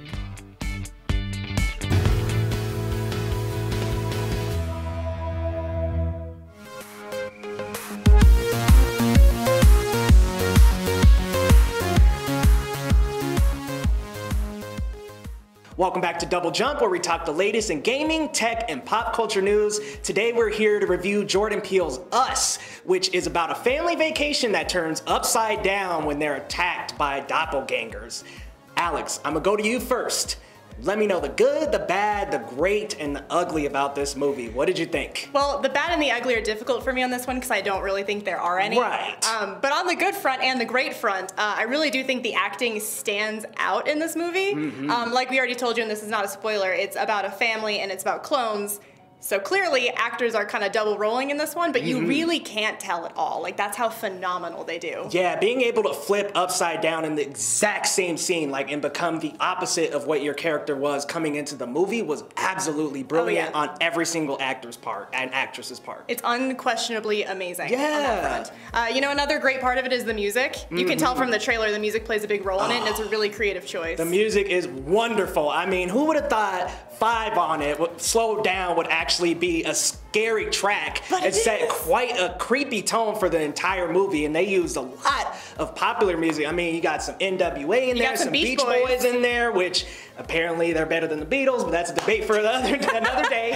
But aside from those things, I just think Jordan Peele has a way with storytelling. I mean, he is very unpredictable in that you can't predict the twists in these stories. Just like Get Out, you really, really don't know what's going to happen until you get far into the movie. Right. But Alex, I'm going to ask your recommendation for this. Should they wait for theaters, rent on Redbox, or not see it at all? Get a group of friends, get a group of all the friends you have, and go to the theater. You have to see this one in the theater. Yes, and get a group of friends. See this one in theaters, and we'll see you next time on Double Jump. This is Daily Blast Live. We're talking about what you're talking about. Because everyone's talking about this. Always live. Always real, always unpredictable. You are totally off base here. Log on and join our live conversation. You think this hair just naturally stays like this? DBL starts right now. 3, 2. Welcome to Daily Blast Live. We're live and we're talking about what you're talking about. Let's get to it, guys. Barbra Streisand is apologizing for her shocking comments on Michael Jackson's sexual abuse accusers. On Friday, she said, quote, "You can say molested, but those children, as you heard say, they were thrilled to be there. They both married and they both have children, so it didn't kill them." Wow. Barbara is referring to Wade Robinson and James Safechuck, who accused Michael Jackson of sexually abusing them when they were just children. All the alleged graphic details are included in HBO's documentary Leaving Neverland that came out earlier this month, but now Barbara is apologizing, saying, quote, "I did not mean to dismiss the trauma these boys experienced in any way. Like all the survivors of sexual assault, they will have to carry this for the rest of their lives." But now singer Diana Ross is weighing in on all this, and she tweets, "I believe and trust that Michael Jackson was and is a magnificent, incredible force to me and many others. Stop in the name of love." Stop what? Stop with saying that he's guilty. Here's the thing. We will never know because the man isn't here. Absolutely, who's telling the truth. There will never be a trial for that. But when you have a conversation about, especially when you're talking about victims of sexual assault, because victims do identify with these two men, whether they're telling the truth or not. So basically what you're doing is reiterating the idea that this is something that I brought on myself. Right. I am somehow responsible for what happened to me as a child. And that's just not okay. I don't know what in the hell this person was thinking saying something like that. You know me, so egregious. I'm a Babs fan through and through. My whole family, we're obsessed. When I read this, not only is it crazy, it's dangerous. This kind of rhetoric is not only ignorant, it can cost lives. It can cost people reporting. She's a liberal, progressive Democrat, and she's someone you'd think would support completely. I'm baffled by what she said. I accept her apology, but I've got to be honest. I don't know if I'm not baffled. Why are you not baffled? Because obviously the remark was embarrassing on so many levels. Dangerous. But I think that she comes from a period of time where, let's not forget, we've moved a long way just in the last 20, 30, 40 years. There were periods of time where, like, anybody that you know has been a victim of sexual assault, they said, well, why were you wearing that? Like, the cop would say that. So she comes from that world. So when we start talking about ignorant statements like this, she probably came from a household, especially, I'm assuming she's in her 70s, right? Mm-hmm. That a household with the ideologies like this are like, hey, you know, these kinds of things happen. Maybe if you had done this. She's looking at this from a situation because she only sees people being molested that got grabbed into the bushes. Like she doesn't understand the concept of grooming, of just like, hey, how you doing, little girl? Here's my phone number. And then we start, hey, send me a picture of your puppy. And then 6 months later, we are where we are. She just didn't understand that concept. And she came off more seeming like a get off my lawn. Like it was just an old school statement that seemed completely outdated and embarrassing. Yeah, and she's probably close to it. She probably was friends with Michael Jackson. They were friendly, yeah. I think that's where the whole thing's coming from. Right. And that's fine to defend his legacy, but you don't have to defend his legacy and then completely the expense of these people. Exactly. Yeah. And I think that's also why it was important for people to actually see the Oprah talk after the documentary, as opposed to just making judgments about things that they know nothing about, because Oprah was talking specifically about the idea of sexual seduction when it comes to child abuse and child sexual molestation, and why people are so uncomfortable having that conversation. And that conversation can be had completely independent of Michael Jackson. Right. And we've seen it happen over and over again. It's people that have access to your children over and over again. A coach, you know, a clergy member. All these things. R. Kelly was abducted in plain sight. That guy had access to their daughter. It's a plan that goes on for years. And so, like, when people go, how did this happen? This has been happening slowly every day, not just one kind of event. I encourage you guys, if you haven't seen that documentary and you have an opinion about Michael Jackson, watch that documentary. Might change your mind. It did for me. All right, guys, today we have some breaking Spice Girls news about Mel B's Scary Spice and Jerry Halliwell Ginger Spice. Ooh, Mel B admitted something shocking this morning. Let's listen. Did you sleep with her? Yeah, we all slept in a bed together. But not like that, all of us. Did you sleep with Jerry like that? Yes. Really? She's gonna hate me for this because she's all posh in a country house with her husband. She had a great. I don't like this. I don't like it at all. Why not? I mean, there are obviously many reasons, but like what? Yeah, well, one is I don't like Piers pushing it, and two, her response should have been, I'm not going to comment. You don't out someone like that. You don't say anything like that. That's your bandmate. That's your colleague. That's like one of us going against the other. If this was planned and it's publicity, okay, but I think she got pushed. She's a vulnerable person. She has a lot of mental issues, and Piers pushed her. And I think if she has to say, Jerry might hate me for this, you shouldn't continue speaking. Well, and it's the idea that two women having a relationship like this is provocative. Right. It's not. And it almost makes it like goes into that theory that this is somehow for other people's enjoyment and for fodder. And it's not. And I think it really kind of cheapens relationships amongst, it cheapens a relationship to talk about it like that. And the fact that she decided to do it in a way to be like cute and sassy about it, it didn't come off. It reminded me of a best man speech going the wrong way. You know, when they've had 14 drinks and they're now going to tell a funny story about the groom, but they don't realize there's a time and a place for everything. When they were both 20-something and that happened, maybe that would have been funny the next night at the bar. But when you're sitting there and somebody's sitting next to their husband and you're on national TV, and now people have kids who are dang near as old as we are, you know, it's not the right place anymore. And I felt like that was a violation of trust because Jeff, you and I have hung out personally. That doesn't go here. That's for our relationship there. And I feel like she just violated that. Yeah, I don't know. I hope. I mean, I don't hope, but I don't know. They're going on tour. I think they need maybe some talk to spark up a little bit. That's not even in their demo. It's not like it's a bunch of frat boys who think that this is for their pleasure coming out to see them. It's been a rumor for like years, though, so maybe this is something that people are talking about. We are. So, but as people who I know to be Spice Girl fans aren't going to be like, oh, well, they hooked up. Now I really got to get a ticket and sit there. They might. That makes no sense to me. They might attract some different fans. Exactly. It's not going to be, All right, we're moving on. There's some exciting news out of Hollywood today with 2 new movies in the works. Let's get over to Stephanie Jones. She has a story and it's coming in spicy. That's right, Jeff. Fans are excited about 2 major reboots that are happening. The first is a live-action version of Dora the Explorer, and this time Dora is all grown up and leaving the jungle for an even bigger challenge. It's high school. Check it out. And just be cool, Dora. Okay, what is this? Oh. Where did you transfer from? The jungle. Here's the scavenger hunt list. Team up in groups of 4. Hola, Dora. Let me go! You'll help us find your parents and the lost city of gold.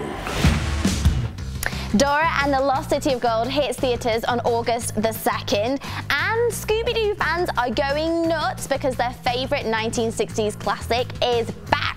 It is reportedly an animated film called Scoob, with Zac Efron as the voice of Fred, while Amanda Seyfried will voice Daphne's character, and longtime voice actor Frank Welker will take on Scooby's voice, which he played in the original series Scooby-Doo, Where Are You? Scoob is set to be released next spring. So what movie are you excited to see, DBL Nation? You were pretty excited about Scooby-Doo. Who wants Scooby-Doo again? We saw the Freddie Prinze Jr., we saw the original. Do we really need a third? Why are you so mad at Scooby-Doo? Because it's like no one's asking for it. So you rather go see Dora the Explorer? I won't see that one either. More like Bora. Yeah, people are saying the trailer didn't really feel like the book. I don't know. I'm not into it.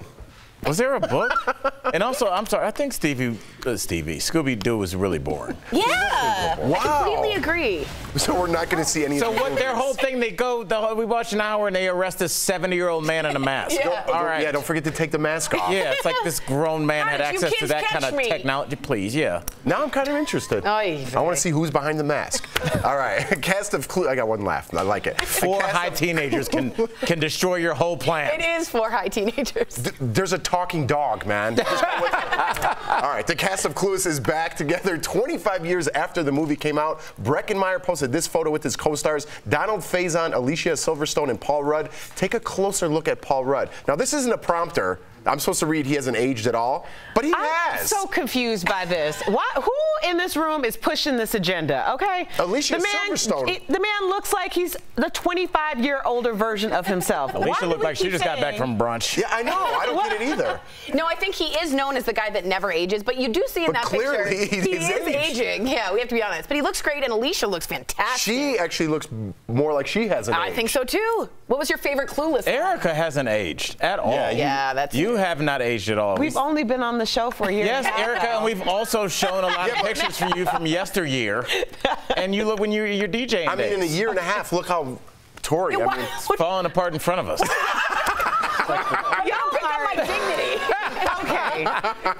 Actually, I think Tori looks better than when we started this show because I just said that to her on Saturday. She showed me a picture of me with blonde hair. I don't know if the viewers knew I was blonde. I'm like, oh God, I do prefer this. Yeah, you look great. You're right. You did. Yeah, it was bad. That photo wasn't the best. It wasn't the best. You were right, Erica. Look at me. I'm old. All right. We have to wish a happy belated birthday to actress Reese Witherspoon. Her friends wished her well over the weekend, including actress Jennifer Gardner. Check this out.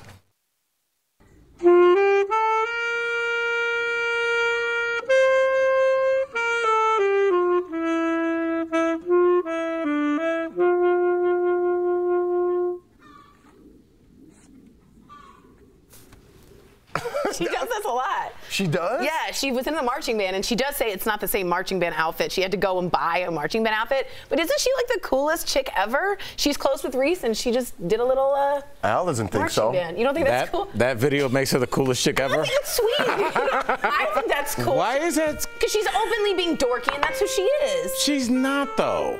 That's just like, first of all, what do they make band uniforms out of? Like, they just make everybody look terrible. They don't look flat. Yeah, but I mean, I just don't understand that clip. Like, what? Really? I think she's just being silly and down to earth, and I like it. What's silly about it? She played three notes and walked away. She did a funny little turn, and it was like she was in the band. Are you gonna make a video now? Are you gonna go home and make some sort of video? I could. No, I was never in the band. I was in chorus. How were you not in the band? I know. You were guilty. I know. I should have been the big tuba. I agree. You want to keep going with this? No, or should we wrap it up? I'm good. All right. Coming up on DBL, an artist who started painting for the money but kept painting for a very special reason. Well, you know, it's going to inspire you, like all of our heart threads. Also, the horror flick Us is being called Scary Good. Did you go see it, DBL Nation? We want to hear from you right after this.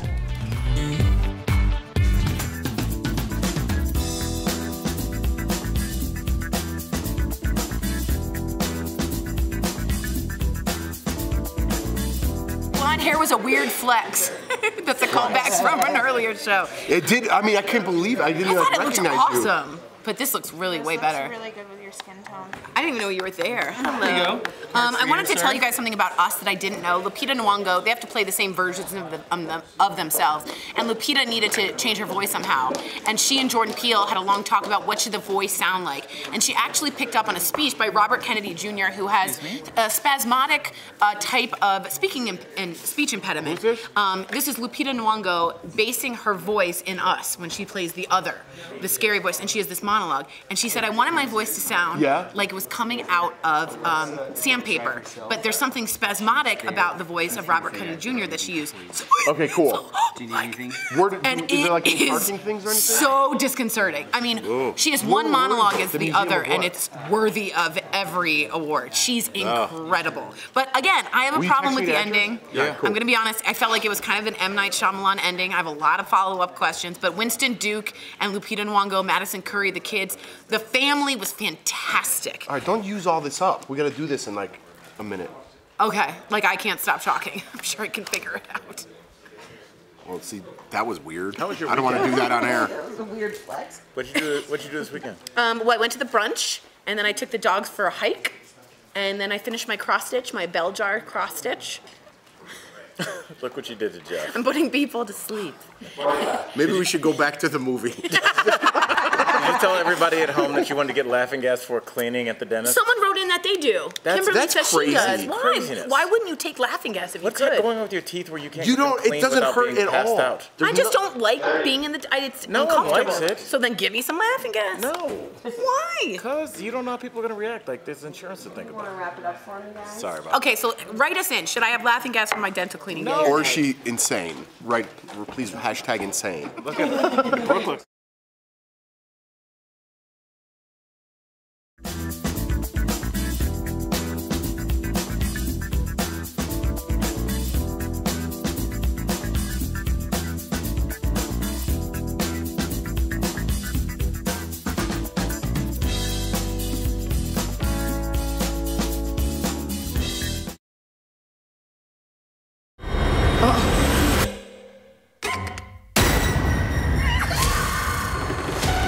Run.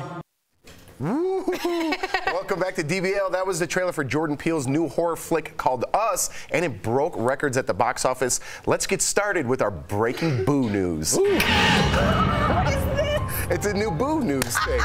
Time reports Us had the largest ever debut for an original horror film, ranking in $70.3 million this weekend. The movie follows a family confronted with their creepy lookalikes, and we do have a review up on our YouTube channel from the Double Jump team, so make sure to go check that out. But DBL Nation, we want to know, do you like seeing horror movies like this? Head over to dblvote.com and let us know. It's not even Halloween.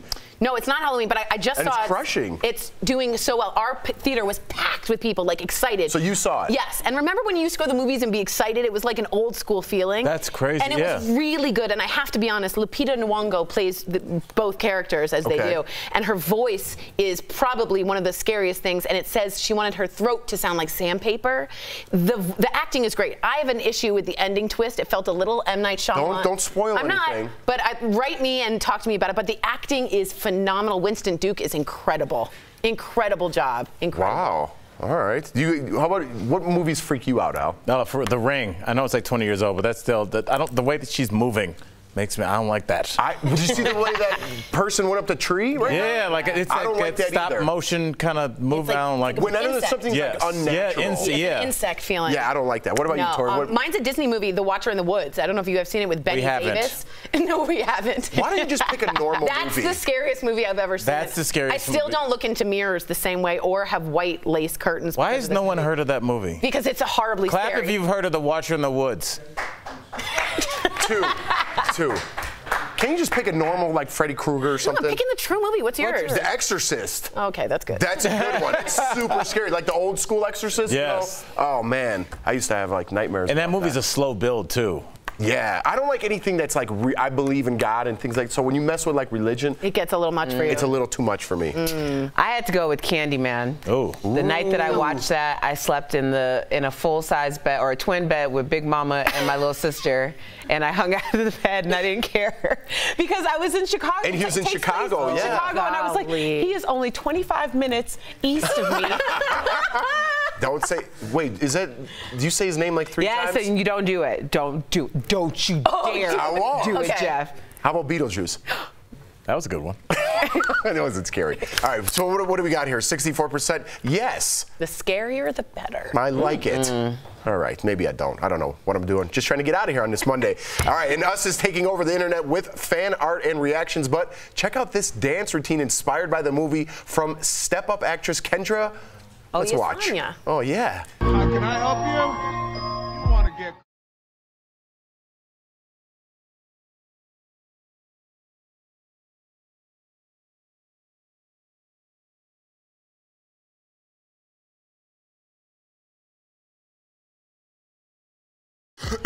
Wow, we're back on camera. It even got director Jordan Peele and actress Lupita Nyong'o's approval. They both shared it on Instagram. That was a weird beat, right? Yeah. No, that was. I got 5 on it. I got it, but... Oh, by the way, I did not know what that meant for a long time. I did not smoke marijuana. I did not know what that meant. I was like, yeah, 5 on it. Yeah.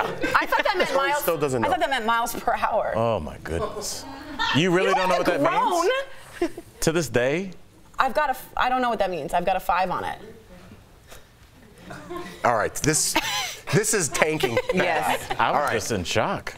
Can one of our viewers write it? Please. Thank you, Erica. Meet Erica. Get us out of Coming up on DBL, an artist whose amazing story will leave you inspired. That's next in today's Heart Threads.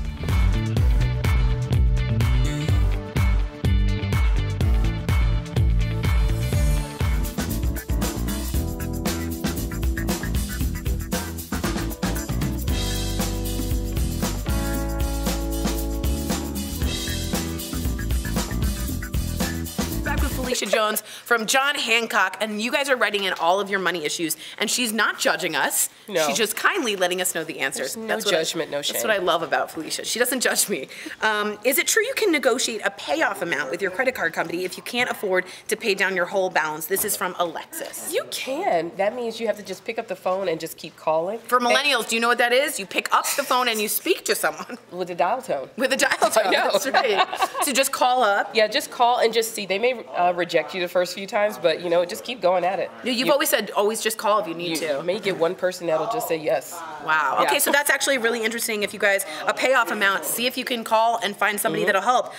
John, at what age would you recommend to make sure you have a 401k and start putting money away? If you guys don't know what that is, at work you get some an investment account, 401k. So what time? What age? It's not necessarily an age. It's when you get your first full-time job. Yeah. So as soon as you get your first full-time job, and if they have that benefit, start putting money in. And now we have these rules where they will automatically just take money and put in a 401k for you. Which is amazing. Yeah. I remember they matched my amount. Yep, they will match. And I was like, what? It's free money. It's free money. HSA accounts, make sure you look into that too. Oh, I love HSA accounts. I didn't know what it was and I waived it, and everyone here else. And those are health savings accounts. Right. Those and are I didn't know that, so I waived it, and everyone else got $500 free, and now they're laughing all the way to the bank. You waived the HSA? I know. Oh wow. What is a good amount to have in my savings? Okay. Yeah, I didn't know her. My heart is breaking. I know. Yeah, trust me. I just bought glasses. I agree. What is a good amount to have in my savings account? Now it depends on what you're trying to do with the savings account. If it's for an emergency,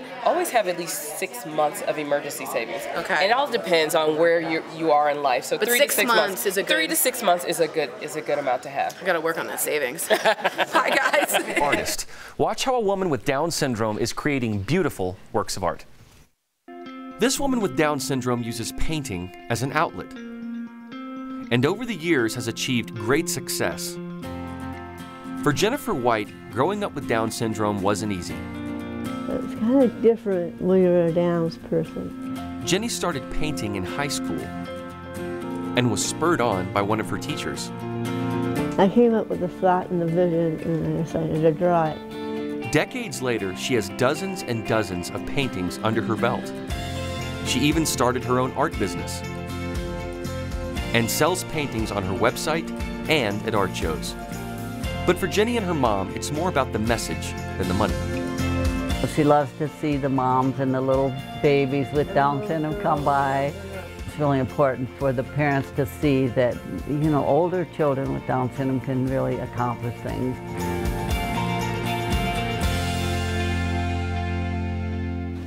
Another beautiful Heart Threads. We will be right back. Promotional consideration.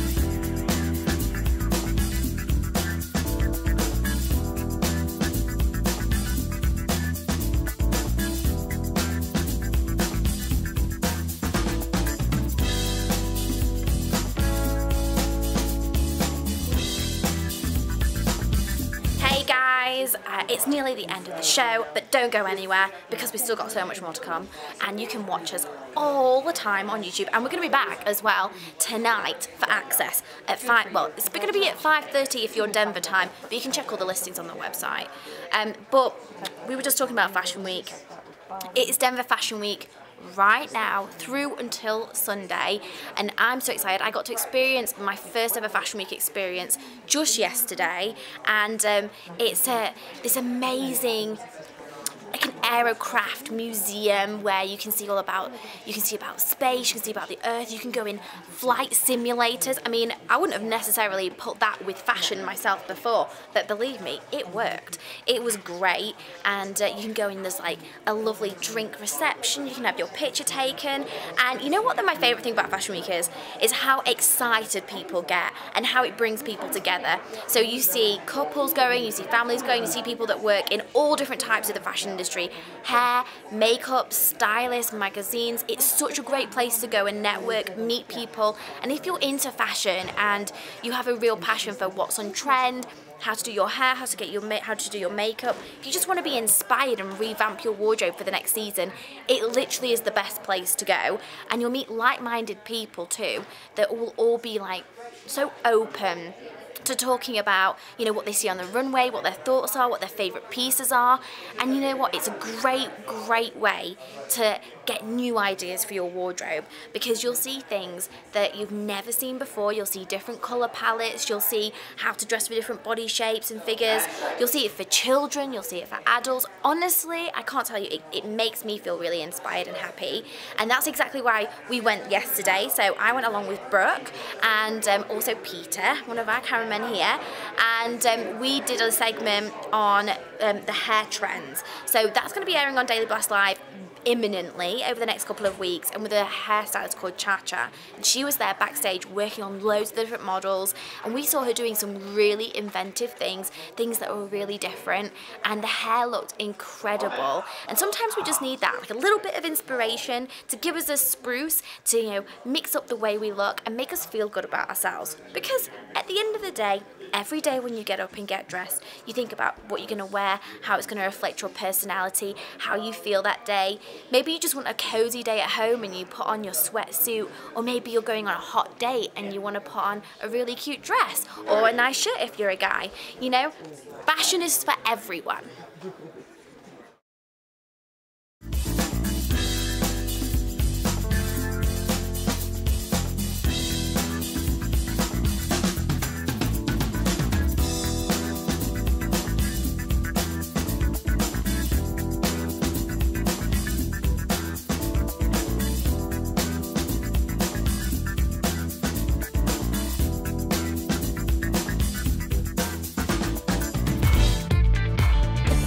Welcome back to DBL. Over the weekend, we were treated to a fabulous brunch put on by 5280 Magazine. We gathered at the Jacquard Hotel in Denver and had the most amazing time, didn't we? Yes. While we were there, yeah, we got to meet some fans of the show, which was super cool. Yeah. And we want to thank 5280 for being gracious hosts and bringing us all together for that. That was really a great time. It was amazing. Just explain where you were for the majority of that. Okay, so it was all like little sample foods. That's what the brunch was. And there was this one, where was that? Do you know? Steuben's. Okay, so Steuben's had this little like potato croquette with smoked salmon on top. Alatka.